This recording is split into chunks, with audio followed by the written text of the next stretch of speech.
Recording on ആയിട്ടുണ്ട്. Okay,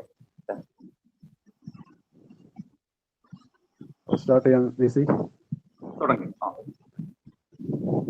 അപ്പം നമ്മുടെ വോക്ക് വിത്ത് വിസി കമ്മ്യൂണിറ്റിയുടെ വെബിനാർ സീരീസിലെ 27ാമത്തെ വെബിനാറാണ് ഇന്നിവിടെ നടക്കുന്നത്. നമ്മൾ ഈ ഒരു കാലയളവിൽ പല വിഭാഗത്തിൽപ്പെടുന്ന ജീവികളുടെ ക്ലാസ്സുകൾ സംഘടിപ്പിച്ചിട്ടുണ്ട്. സസ്യങ്ങളെക്കുറിച്ചും ഓരോ വിഭാഗത്തിൽപ്പെടുന്ന ജീവികളെക്കുറിച്ചും സംഘടിപ്പിച്ചു. പക്ഷെ നമുക്ക് ഇതുവരെ നമ്മൾ ശ്രമിച്ചിട്ട് നടക്കാത്തൊരു വിഭാഗമാണ് മണ്ണിരകൾ. വളരെ പ്രാധാന്യമുള്ളതാണ്. എന്നാൽ നമുക്കങ്ങനെ ഒരു റിസോഴ്സ് പേഴ്സണെ കിട്ടിയിട്ടില്ലായിരുന്നു. അപ്പം നമ്മുടെ ഭാഗ്യമെന്ന് പറയാം, നമുക്ക് ഇന്ന് കിട്ടിയിരിക്കുന്ന റിസോഴ്സ് പേഴ്സൺ 2 പതിറ്റാണ്ടിലേറെ മണ്ണിരകളിൽ ഗവേഷണ അനുഭവമുള്ള, ഇന്ന് കിട്ടാവുന്ന ഏറ്റവും മികച്ച ഒരു റിസോഴ്സ് പേഴ്സണെയാണ് നമുക്കിന്ന് കിട്ടിയിരിക്കുന്നത്, പ്രശാന്ത് സാർ. അപ്പം നമുക്ക് സാറിനെ പരിചയപ്പെടുത്താൻ വേണ്ടി വിസിയെ സ്വാഗതം ചെയ്യാം. അതോടൊപ്പം ഈ ഒരു വെബിനാർ കേൾക്കാൻ വേണ്ടി എത്തിയ എല്ലാവരെയും വോക്ക് വിത്ത് വിസി കൂട്ടായ്മയുടെ പേരിൽ ഈ ഒരു വെബിനാറിലേക്ക് സ്വാഗതം ചെയ്യുകയാണ്. ഓക്കെ, എല്ലാവർക്കും നമസ്കാരം. നമ്മുടെ വോക്ക് വിത്ത് വിസി കമ്മ്യൂണിറ്റിയുടെ 27ാമത്തെ വെബിനാർ ആണ് ഇന്ന് നടക്കുന്നത്. നമ്മൾ സാധാരണ ഒരുപാട് വിഷയങ്ങളെ കുറിച്ച് വെബിനാർ നടത്തിയിട്ടുണ്ടായിരുന്നു. നമുക്കറിയാം, ചില ഗ്രൂപ്പുകളെ കുറിച്ച്, പ്രത്യേകിച്ച് മണ്ണിരകൾ, കൊതുക്, അങ്ങനെയുള്ള ഗ്രൂപ്പുകളെ കുറിച്ചുള്ള അറിവ് നമുക്ക് പൊതുവെ കുറവാണ്. ഇപ്പോൾ നമ്മൾ പാഠപുസ്തകങ്ങളിലൊക്കെ കർഷകന്റെ ബന്ധു എന്ന നിലയിലാണ് നമ്മൾ മണ്ണിരയെ പരിചയപ്പെടുന്നത്. നമ്മൾ മണ്ണിരയെ കുറിച്ച് അധികം നമുക്ക് അധികം എക്സ്പീരിയൻസ് ഇല്ല എന്നും പറയേണ്ടിയിരിക്കും. അപ്പോൾ ഈ ഒരു പുതുമയുള്ള ഒരു വിഷയം എന്ന നിലയിലാണ് മണ്ണിരകളെ കുറിച്ചുള്ള ഈ വെബിനാർ. അതിൽ ഇന്ന് വെബിനാർ അവതരിപ്പിക്കുന്നത് ഡോക്ടർ പ്രശാന്ത് നാരായണൻ. പ്രശാന്ത് ആലപ്പുഴക്കാരനാണ്. ഇപ്പോൾ MG യൂണിവേഴ്സിറ്റിയുടെ അഡ്വാൻസ്ഡ് സെന്റർ ഓഫ് എൻവയോൺമെന്റൽ സ്റ്റഡീസ് ആൻഡ് സസ്റ്റൈനബിൾ ഡെവലപ്മെന്റ് എന്ന വിഭാഗത്തിൽ റിസർച്ച് സയന്റിസ്റ്റ് ആയിട്ട് ജോലി നോക്കുകയാണ്, അത് വർക്ക് ചെയ്യുകയാണ്. അതുകൂടാതെ പ്രശാന്ത് MSc ചെയ്യുന്നത് എൻവയോൺമെന്റൽ സയൻസ് ആൻഡ് മാനേജ്മെന്റ്, അതും MG യൂണിവേഴ്സിറ്റിയിൽ തന്നെയാണ്. പിന്നീട് 2015 PhD നേടി MG യൂണിവേഴ്സിറ്റിയിൽ തന്നെ എൻവയോൺമെന്റൽ science from school of എൻവയോൺമെന്റൽ science യൂണിവേഴ്സിറ്റിയിൽ തന്നെ. അദ്ദേഹത്തിന് നമുക്കറിയാം, നേരത്തെ അരുൺ സൂചിപ്പിച്ചതുപോലെ 2 പതിറ്റാണ്ടിലേറെ 21 വർഷത്തെ റിസർച്ച് എക്സ്പീരിയൻസ്, അതുപോലെ തന്നെ റിസർച്ച് PhDക്ക് ശേഷമുള്ള ഒരു റിസർച്ച് എക്സ്പീരിയൻസ് ഏതാണ്ട് 11 വർഷത്തോളമുണ്ട്. കൂടാതെ മണ്ണിരകളെ കുറിച്ച് ഇന്ന് കേരളത്തിൽ നമുക്ക് ലഭിക്കാവുന്ന ഏറ്റവും ആധികാരികമായ ഒരു ശാസ്ത്രജ്ഞനാണ് ഡോക്ടർ പ്രശാന്ത്. അദ്ദേഹം ഒരുപാട് ജേണലുകളിൽ ഒരുപാട് പേപ്പേഴ്സ് പബ്ലിഷ് ചെയ്തിട്ടുണ്ട്. ഒരു പുതിയ ജീനസിനെ തന്നെ അദ്ദേഹം ഡിസ്ക്രൈബ് ചെയ്തിട്ടുണ്ട്. അതോടൊപ്പം തന്നെ 21 കേരളത്തിൽ നിന്നും പശ്ചിമഘട്ട മേഖലയിൽ നിന്നുമായി 21 സ്പീഷീസ്, പുതിയ സ്പീഷീസ് മണ്ണിരകളെ ഡിസ്ക്രൈബ് ചെയ്തിട്ടുണ്ട്. അതിൽ 2 സ്പീഷീസ് ഇന്ത്യയിൽ പുതുതായിട്ട് റിപ്പോർട്ട് ചെയ്യപ്പെടുന്നതാണ്. കേരളത്തിലെ പുതിയ റിപ്പോർട്ടുകളായിട്ട് 23 സ്പീഷീസ് നമുക്ക് അതുകൊണ്ട് പറയാൻ പറ്റും. അതുകൂടാതെ സ്പെഷ്യലിസ്റ്റ് ഗ്രൂപ്പ്, നമ്മുടെ IUCN-ന്റെ, നമ്മുടെ വംശനാശം ഭീഷണി നേരിടുന്ന ജീവജാതികളെ കുറിച്ചുള്ള അല്ലെങ്കിൽ ജീവജാതികളെക്കുറിച്ചുള്ള വിവരങ്ങൾ പ്രസിദ്ധീകരിക്കുന്ന IUCN-ന്റെ എർത്ത് വേം സ്പെഷ്യലിസ്റ്റ് ഗ്രൂപ്പിലെ അംഗം കൂടിയാണ് ഡോക്ടർ പ്രശാന്ത്. ഇന്ന് ഈ ഒരു വിഷയം അവതരിപ്പിക്കുന്നതിൽ ഡോക്ടർ പ്രശാന്തിനെ കുറിച്ച് വളരെയധികം സന്തോഷമുണ്ട്. അദ്ദേഹത്തെ ഈ വിഷയം അവതരിപ്പിക്കാനായി ക്ഷണിക്കുകയാണ്. അതോടൊപ്പം തന്നെ വ്യക്തിപരമായ ഒരു കാര്യം കൂടി ഇവിടെ പരാമർശിക്കുന്നുണ്ട്. ഡോക്ടർ പ്രശാന്തിന്റെ ബർത്ത്ഡേ കൂടിയാണ് ഇന്ന്. Happy birthday to you doctor Prashanth. പ്രശാന്തിനെ ഈ വിഷയം അവതരിപ്പിക്കാനായി ക്ഷണിക്കുന്നു. എല്ലാവരെയും ഈ വെബിനാറിലേക്ക് സ്നേഹത്തോടെ സ്വാഗതം ചെയ്യുന്നു. ആദ്യം തന്നെ വിസി മാഷിനോട് എൻ്റെ ഒരു നന്ദി അറിയിക്കുകയാണ് ഇങ്ങനൊരു പരിപാടിയിൽ ഒരു അവസരം എനിക്ക് തന്നതിന്. പിന്നെ ഇത് ഞാൻ പലയിടത്തും പ്രസന്റ് ചെയ്തിട്ടുള്ള ഒരു കേൾക്കാമല്ലോ അല്ലേ എല്ലാവർക്കും? ഓക്കെ. ഓക്കെ. പലയിടത്തും പ്രസന്റ് ചെയ്തിട്ടുള്ള ഒരു PPT തന്നെയാണിത്. പിന്നെ 21 വർഷം എന്നൊക്കെ ഞാൻ എക്സ്പീരിയൻസ് എഴുതിയെന്ന് വെച്ചാൽ നമ്മൾ പണ്ട് തൊട്ടേ പക്ഷികളിലാണല്ലോ, നമ്മുടെ കേരളത്തിലുള്ള ബഹുഭൂരിപക്ഷ ആൾക്കാരും പക്ഷികളിൽ സ്റ്റാർട്ട് ചെയ്യുന്ന പോലെ ഞാനും പക്ഷികളിൽ തന്നെയാണ്. എൻ്റെ PhDയും സത്യം പറഞ്ഞാൽ ബേർഡിൽ തന്നെയാണ്. കുട്ടനാട്ടിലെ ചേരക്കോഴിയെ കുറിച്ചായിരുന്നു വർക്ക്. കോട്ടയം നേച്ചർ സൊസൈറ്റിയുടെ മെമ്പറാണ്, അതിന്റെ തുടക്കകാലം തൊട്ടുള്ള മെമ്പറാണ് ശ്രീകുമാർ സാറിന്റെ ഒക്കെ കൂടെ. അങ്ങനെ എനിക്ക് ഇതിനിടയിൽ എർത്തോമിനെ കുറിച്ച് PhD ചെയ്യുന്ന സമയത്ത് എർത്തോമിനെ കുറിച്ച് പഠിക്കാൻ ഒരു ചാൻസ് കിട്ടി.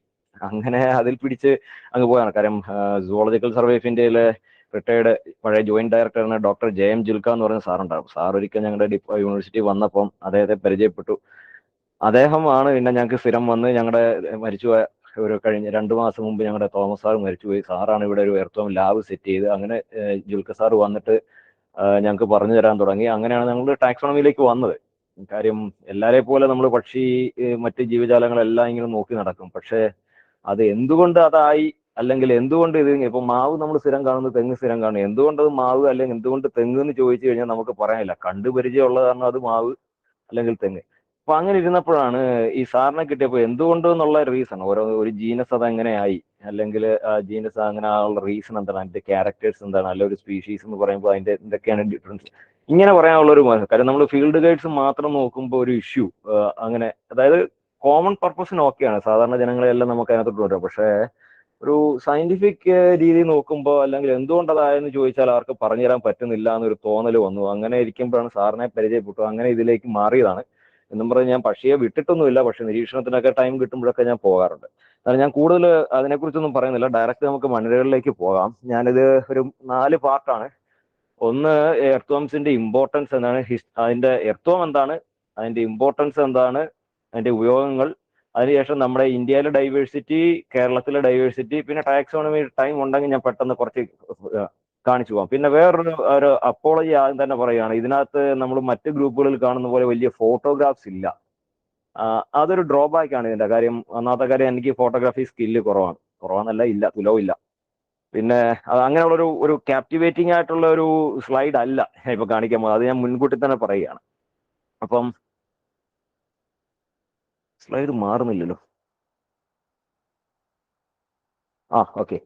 അപ്പൊ ഞാൻ വളരെ പെട്ടെന്ന് പോകും. കുറെ സ്ലൈഡ്സ് ഉണ്ട്, അതാണ് പെട്ടെന്ന് പോവാണ്. നമ്മുടെ ഭൂമിയിലെ ഈ സോയിൽ എന്ന് പറഞ്ഞു കഴിഞ്ഞാല് നമ്മുടെ പ്രൊഡക്ഷൻ ഫംഗ്ഷനും റെഗുലേറ്ററി ഫംഗ്ഷൻ, കാർബൺ സീക്വസ്ട്രേഷൻ, അങ്ങനെയുള്ള കാര്യങ്ങളൊക്കെ എല്ലാം വളരെയധികം സംഭവമാണ് സോയിൽ എന്ന് പറഞ്ഞത്. ഈ സോയിൽ ഇന്നിപ്പോ ഒരു പുതിയൊരു പഠനം കഴിഞ്ഞ നവംബർ ഡിസംബർ ടൈമിൽ ബ്ലൈക്ക്മോർ എന്ന് പറഞ്ഞ ഒരു ഓസ്ട്രേലിയൻ എർത്തോൺ ടാക്സോണമിസ്റ്റ്, അദ്ദേഹത്തിന്റെ ഒരു പഠനം വന്നിരുന്നു. അതിൽ സൂക്കീസ് ജേർണലാണ് വന്നത്. അദ്ദേഹം പറയുന്നത് ഇന്ന് വരെ കണ്ടെത്തിയിട്ടുള്ള, ഇനി കണ്ടെത്താനുള്ളതിലും ഏറ്റവും കൂടുതൽ ഡൈവേഴ്സിറ്റി ഉള്ളത് എബോവ് ഗ്രൗണ്ടിലല്ല, ബിലോ ഗ്രൗണ്ടിലാണ്, സോയിലാണ്. പ്രത്യേകിച്ചും മൈക്രോബിയൽ സാധനങ്ങളാണ്. അപ്പൊ അങ്ങനെ വരുമ്പോൾ 99.99% സോയിലാണെന്നാണ് അദ്ദേഹം പറയുന്നത്.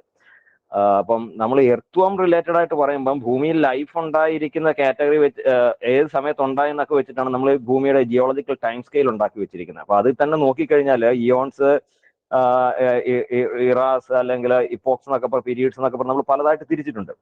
അപ്പം നമുക്കൊരു ബയോഡൈവേഴ്സിഫിക്കേഷൻ, ഏകകോശ ജീവികളൊക്കെ അതിൽ നിന്ന് മാറി ബഹുകോശ ജീവികൾ ഉണ്ടാകുന്ന ഒരു ബയോഡൈവേഴ്സിഫിക്കേഷൻ നടന്നൊരു ടൈമാണ് ഈ കാംബ്രിയൻ ടൈം പീരീഡ് എന്ന് പറയുന്നത്. ഈ കാംബ്രിയൻ ടൈം പീരീഡില് കടലിന്റെ അടിത്തട്ടിൽ ഉണ്ടായിരുന്നത് സെഗ്മെന്റഡ് വേംസ് ആണ്. നമ്മൾ ഈ മണ്ണിരകൾ എന്ന് പറയുന്നത് സെഗ്മെന്റഡ് വേംസ് ആണ്.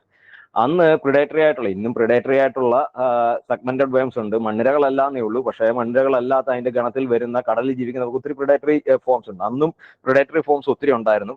അതിനുശേഷം നമ്മൾ ഇന്ന് ഭൂമിയിൽ കാണുന്ന മണ്ണിരകൾ ഉരുത്തിരിഞ്ഞു വന്നത് മീസോസോയിക് ടൈം പീരീഡ്, അതായത് മിഡിൽ ലൈഫ് എന്ന് പറയും. ഇപ്പം ancient life, middle life, new life എന്നാണ് നമ്മളിപ്പോ പറഞ്ഞത്. അതായത് ആർക്കിസോയിക്, മീസോസോയിക്, സീനോസോയിക്, അതായത് നമ്മുടെ ദിനോസറുകൾ ഉണ്ടായിരുന്ന കാലഘട്ടത്തിലാണ് ഇന്നത്തെ നമ്മൾ കാണുന്ന മണ്ണിര വർഗ്ഗങ്ങളും കുടുംബങ്ങളും എല്ലാം ഉണ്ടായി വന്നത്.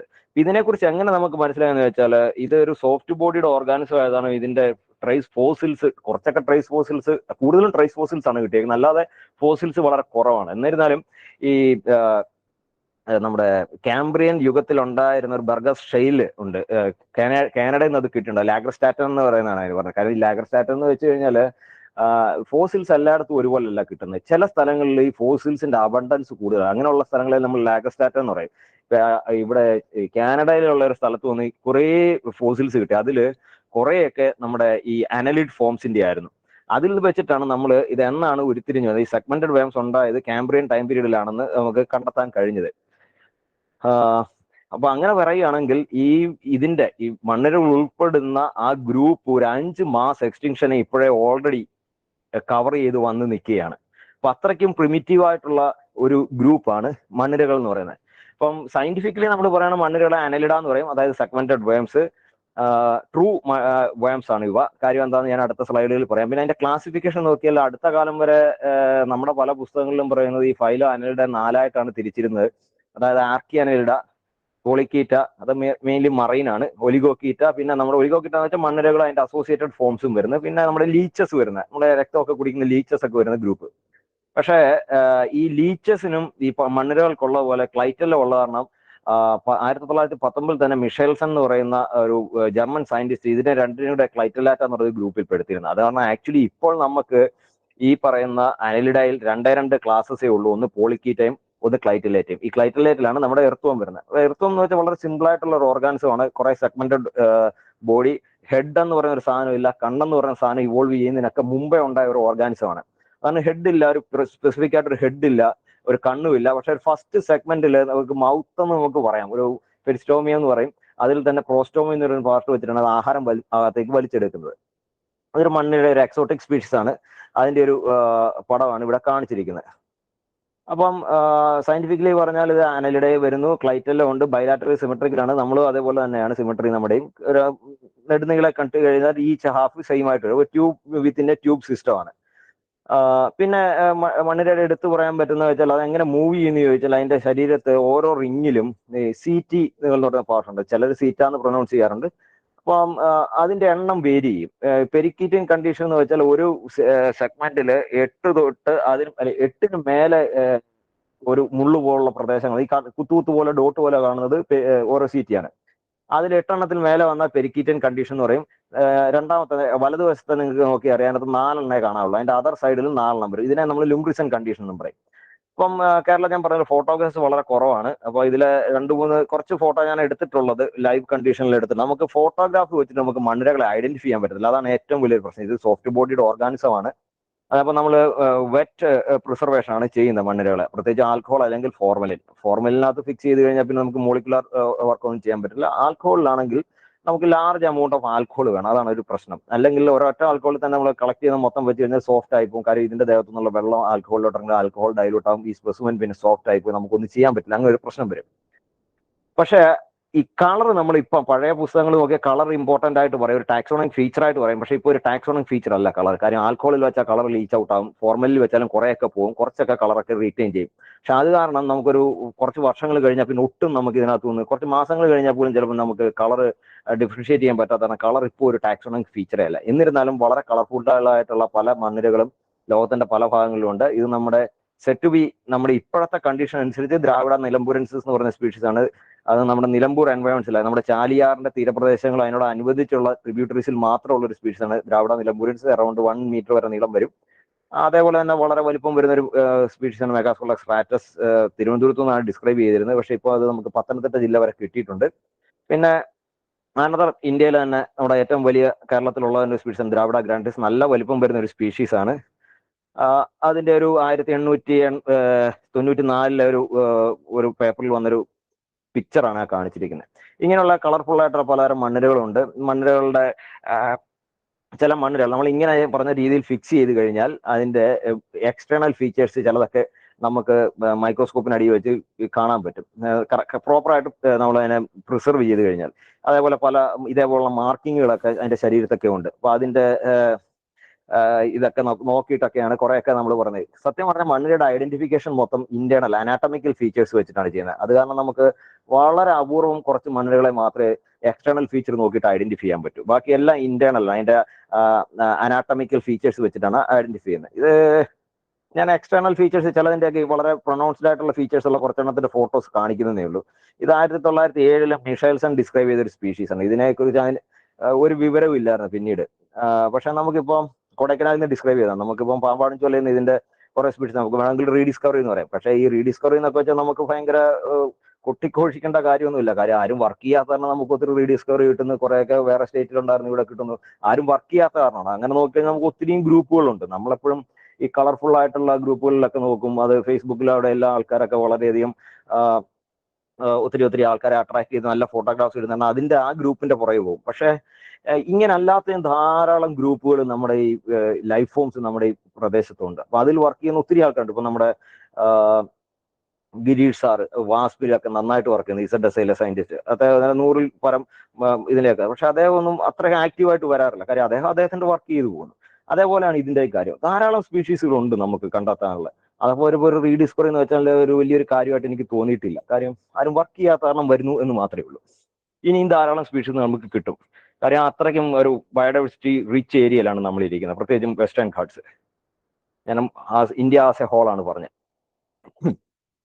പിന്നെ മണ്ണിരകളെ എവിടെയൊക്കെ കാണാമെന്ന് ചോദിച്ചാൽ ഈ പറയുന്ന ക്യാരക്ടേഴ്സ് എല്ലാം ഉള്ള സ്ഥലങ്ങളിലെല്ലാം മണ്ണിരകളെ പൊതുവെ കാണാം. അതായത് അഡിക്കേറ്റുള്ള സ്യൂട്ടബിൾ ഫുഡ് സപ്ലൈ വേണം, അഡിക്കേറ്റ് മോയ്സ്ചർ വേണം, ഡിസോൾഡ് ഓക്സിജൻ മണ്ണിൽ വേണം, അതായത് ഒരു വെറ്റ് കണ്ടീഷനിൽ സൺലൈറ്റിൽ നിന്നുള്ള പ്രൊട്ടക്ഷൻ, pH 4 to 7. ഇതൊക്കെ ഒരു ജനറൽ സ്റ്റേറ്റ്മെന്റ് ആണ്. കാര്യം ഇതിൽ pH അങ്ങോട്ടും ഇങ്ങോട്ടും വേരി ചെയ്യുന്ന അതിൽ വളരുന്ന മണ്ണിരകളുണ്ട്. ടോക്സിക് സബ്സ്റ്റൻസ് കൊണ്ടാകാൻ പാടില്ല, സ്യൂട്ടബിൾ ടെമ്പറേച്ചർ വേണം. കാര്യം മണ്ണിരകളെ പൊതുവെ ഈ കണ്ടീഷൻ എല്ലാം കൂടുതലും നമുക്ക് ഇവിടെ വരുന്നത് നമ്മുടെ കേരളത്തിലെ കണ്ടീഷൻ, വെസ്റ്റേൺ ഘാട്സിലെ കണ്ടീഷൻ പറയുകയാണെങ്കിൽ നമുക്ക് സൗത്ത് വെസ്റ്റ് മൺസൂൺ അതിന് അസോസിയേറ്റഡ് ആയിട്ടുള്ള ടൈം പീരീഡിലാണ്. എന്ന് വെച്ച് ഡ്രൈ ടൈമിൽ മണ്ണിരകളുടെ ആക്ടിവിറ്റി എല്ലായിടത്തും കുറയുമ്പോഴും നല്ല മോയ്സ്ചറും ഈ പറയുന്ന കണ്ടീഷനെല്ലാം ഉള്ളിടത്ത് ആ സമയത്ത് മണ്ണിരകൾ ആക്റ്റീവ് ആയിരിക്കും. പിന്നെ ഏത് കാര്യത്തിലും പറഞ്ഞല്ലോ, മാമൽസിന്റെയും പക്ഷികളുടെയും കാര്യത്തിൽ, മത്സ്യങ്ങളുടെയും കാര്യത്തിൽ വരുന്ന ബാരിയേഴ്സ് ഇതിന്റെ കാര്യത്തിലും അച്ചട്ടാണ്. അതായത് മൗണ്ടൻ റേഞ്ചസ് സ്പീഷീസുകൾ, 2 സ്പീഷീസുകൾ ഉണ്ടാക്കാം. ഡെസേർട്ടുകൾ ഇത് ക്രോസ് ചെയ്യാൻ പറ്റാത്ത കാരണം ഡെസേർട്ടുകൾ ഇതിന്റെ ബാരിയർ ആണ്. സോൾട്ട് വാട്ടർ ബാരിയർ ആണ്. ക്ലൈമറ്റ്, ഓരോ സ്ഥലത്തെയും ക്ലൈമറ്റ് അനുസരിച്ച് മാറും. Icy or snowy areas, competition, parasitics, predators, ഇതെല്ലാം ഇതിന്റെ മൈഗ്രേഷനെ ബാധിക്കുന്നതാണ്. പക്ഷെ ഇതിനകത്ത് രസം എന്ന് വെച്ചാൽ സോൾട്ട് വാട്ടറിൽ നമുക്ക് ഉപ്പുവെള്ളം വീണ മണ്ണിരകൾ ചത്തുപോകും. പക്ഷെ സോൾട്ട് വാട്ടറിൽ ജീവിക്കുന്ന എക്സെപ്ഷൻ ഉണ്ട്. കാരണം ലൈഫ് ഫോംസ് എപ്പോഴും അങ്ങനെയാണ്, എക്സെപ്ഷൻസ് കാണും. അതിലൊരു എക്സാമ്പിൾ ആണ് പോണ്ടോട്ടിലസ് ലിറ്ററസ്. അതിന് വേൾഡ് ഒരു ട്രോപ്പിക്കൽ സബ് ട്രോപ്പിക്കൽ ഏരിയയിൽ വൈഡ് സ്പ്രെഡ് ആണ്. റീസൺ ഇത്രയേ ഉള്ളൂ, അത് നോർമലി തന്നെ മൈഗ്രേറ്റ് ചെയ്തിട്ടുണ്ടാവാം കറണ്ട് വഴി, അല്ലെങ്കിൽ പക്ഷികൾ അതിന്റെ കൊക്കൂൺ കൊണ്ടുപോയിട്ട് അത് വേറെ സ്ഥലത്ത് നാച്ചുറലി തന്നെ വന്നിട്ടുണ്ടാവും. ഇല്ലാന്നുണ്ടെങ്കിൽ ഇന്നത്തെ കാലത്ത് നമ്മൾ കപ്പലിൽ ഈ ബലാസ്റ്റ് വാട്ടർ കൊണ്ട് ഒരു സ്ഥലങ്ങളിൽ തട്ടുമ്പോൾ ഈ മണ്ണിരയും പോകുന്നു. അത് മാത്രമല്ല മൊളസ്കൻസും ഒത്തിരി സാധനങ്ങൾ അങ്ങോട്ടും ഇങ്ങോട്ടും എല്ലാം ഇൻവേസീവ് ആകാനുള്ള റീസൺ ഉണ്ട്. പക്ഷെ ഈ പറയുന്ന മണ്ണിരയും ഒരു sub tropical area wide spread ആണ്. പിന്നെ മണ്ണിരകളുടെ ഡിസ്ട്രിബ്യൂഷൻ ചോദിച്ചു കഴിഞ്ഞാൽ, ഞാൻ മുമ്പേ പറഞ്ഞ സ്ഥലത്തെല്ലാം മണ്ണിര ഉണ്ടെന്ന് പറഞ്ഞാലും പെർമാഫ്രോസ്റ്റ് ഉണ്ടായിരുന്ന സ്ഥലങ്ങളിൽ മണ്ണിരകളില്ല. അത് ഇപ്പോഴും ഇല്ല പെർമാഫ്രോസ്റ്റ് ഉള്ള സ്ഥലത്ത്. അങ്ങനെ നോക്കുമ്പോൾ നമുക്ക് ഇപ്പോൾ അന്റാർട്ടിക്കലില്ല, ആർട്ടിക് സർക്കിളിലില്ല. പക്ഷേ നമുക്കറിയാം ഭൂമിയുടെ കോടാനുകോടി വർഷങ്ങളുടെ ചരിത്രം നോക്കിക്കഴിഞ്ഞാൽ ധാരാളമായിട്ടുള്ള ഐസേജിൽ കൂടി ഭൂമി കടന്നു പോയിട്ടുണ്ട്. അപ്പൊ ഈ ഭൂമി കടന്നു പോകുന്നതനുസരിച്ച് ഐസ് പെർമാഫ്രോസ്റ്റ് പല സ്ഥലങ്ങളിലും ഉണ്ടാകും. ആ സ്ഥലങ്ങളിൽ നിന്നെല്ലാം മണ്ണിരകൾ പോകും. നമുക്കറിയാം ഒരു 10,000 വർഷങ്ങൾക്ക് മുമ്പാണ് നമ്മളുടെ അവസാനത്തെ ഐസേജ് തീർന്നു പോകുന്നത്. അതിന്റെ ഒരു ബൈ പ്രോഡക്റ്റ് ആണ് മനുഷ്യനെന്നും പറയാൻ വേണമെങ്കിൽ. കാര്യം നമ്മൾ അപ്പോഴാണ് ഭയങ്കരമായിട്ട് കൃഷിയൊക്കെ സ്റ്റാർട്ട് ചെയ്ത് തുടങ്ങിയത്. അപ്പൊ അങ്ങനെ നോക്കുമ്പോൾ ഈ ഐസേജിന്റെ ഇമ്പാക്ട് വളരെ അധികം ഉണ്ടായിരുന്ന സ്ഥലങ്ങളിൽ മണ്ണിരകളില്ല. നമ്മൾ പറയും കർഷകന്റെ മിത്രം എന്നൊക്കെ പറയും. പക്ഷേ മണ്ണിരകൾ ഇല്ലാത്ത സ്ഥലത്ത് ഒരു മണ്ണിരയെ ഇൻട്രൊഡ്യൂസ് ചെയ്യുമ്പോൾ ആ മണ്ണിര അവിടെ പോയിട്ട് ചെയ്യുന്ന പ്രശ്നങ്ങളെ കുറിച്ച് ആരും മിണ്ടാറില്ല. പക്ഷെ അങ്ങനെയുള്ള ഇൻവേസീവ് സ്പീഷീസ് മണ്ണിരകൾ ഇല്ലാത്ത സ്ഥലത്ത് ഭയങ്കര പ്രശ്നങ്ങൾ ഉണ്ടാക്കുന്നത്. അതിലേക്ക് ഞാൻ പിന്നീട് വരുന്നതാണ്, ചില സ്ലൈഡിൽ കാണിക്കാം. പിന്നെ മണ്ണിരയുടെ ബോഡി കളർ ഞാൻ മുമ്പേ പറഞ്ഞത് തന്നെ, ബ്രൗണിഷ് കളർ ഉണ്ട്, പെയിൽ കളർ ഉണ്ട്, ഡാർക്ക് ബ്ലൂയിഷ് കളർ. പിന്നെ ചില സ്ഥലങ്ങളിൽ ഞാൻ ഒരു വെബ്സൈറ്റിൽ ഒരു ഫോട്ടോ കണ്ടിരുന്നത് black coloured with yellow spots, നമ്മുടെ ഒരു പുള്ളിപ്പുലിയുടെ കളറിലൊക്കെ ഉള്ള അതേപോലെ വിന്യാസമുള്ള ചില മണ്ണിരകളൊക്കെ ഉണ്ട്. ഈ മണ്ണിരകൾ എവിടെ ജീവിക്കുന്നതനുസരിച്ച് അതിന്റെയാണ് ഈ കളർ അതിനെ ഇൻഫ്ലുവൻസ് ചെയ്യുന്നത്. ഒരേ ജീനസിൽ തന്നെ ഹ്യൂജ് സൈസ് വരുന്നതുകൊണ്ട് വളരെ ചെറിയ മണ്ണിരകളുണ്ട്. അതേപോലെ തന്നെ ഒരേ ജനസിൽ തന്നെ ഈ പറയുന്ന കളർ വേരിയേഷൻ, കാര്യം അതിന്റെ ഇക്കോളജിക്കൽ ഗ്രൂപ്പിംഗ്സിനനുസരിച്ച് കളറിലും വ്യത്യാസം വരാം. അപ്പൊ മണ്ണിരകൾ എവിടെ കാണുന്നു ചോദിച്ചാൽ എല്ലാവരും പറയും മണ്ണിലാണ് കാണുന്നത്. അത് കാരണം മണ്ണിര എന്നുള്ള പേര് വന്ന്. തമിഴിൽ നോക്കിയാൽ മൺപുഴു എന്നാണ് അവർ പറയുന്നത്. ഇപ്പം എനിക്ക് തോന്നുന്നത് നക്കിൾ എന്നുള്ളൊരു വേർഡ് തുളുവിൽ പറയുന്നുണ്ട്. ഒരിക്കലും ഞങ്ങൾ കാസർഗോഡ് കളക്ഷൻ പോയപ്പോൾ അവിടുത്തെ പറയുന്നുണ്ട് നക്കിൾ എന്നിങ്ങനെ പറയുന്നുണ്ടായിരുന്നു. എല്ലാവരും എവിടെ പോയാലും കൂടുതലും മണ്ണിരകൾ എന്നുള്ള പേര് മണ്ണ് വെച്ചിട്ട് തന്നെയാണ് പറയുന്നത്. പക്ഷെ ഒരു 99.99% മണ്ണിൽ കാണുന്ന മണ്ണിരകളാണെങ്കിലും അവിടെയും എക്സെപ്ഷൻ ഉണ്ട്. ഇങ്ങനത്തെ ആർബോറിയൽ എർത്തുവം ഉണ്ട്. അതായത് ഇത് മണ്ണിലല്ല ജീവിക്കുന്നത്, ഇത് മരങ്ങളിലാണ് ജീവിക്കുന്നത്. അപ്പൊ ഇത് ഹംബോൾഷ്യ എന്ന് പറയുന്ന മരം അറിയാം, കണ്ടില്ല. ഞാൻ ഇത് കണ്ടിട്ടുണ്ടാവും, എനിക്ക് ഹംബോൾട്ട് ട്രീ കറക്റ്റ് അറിയില്ല.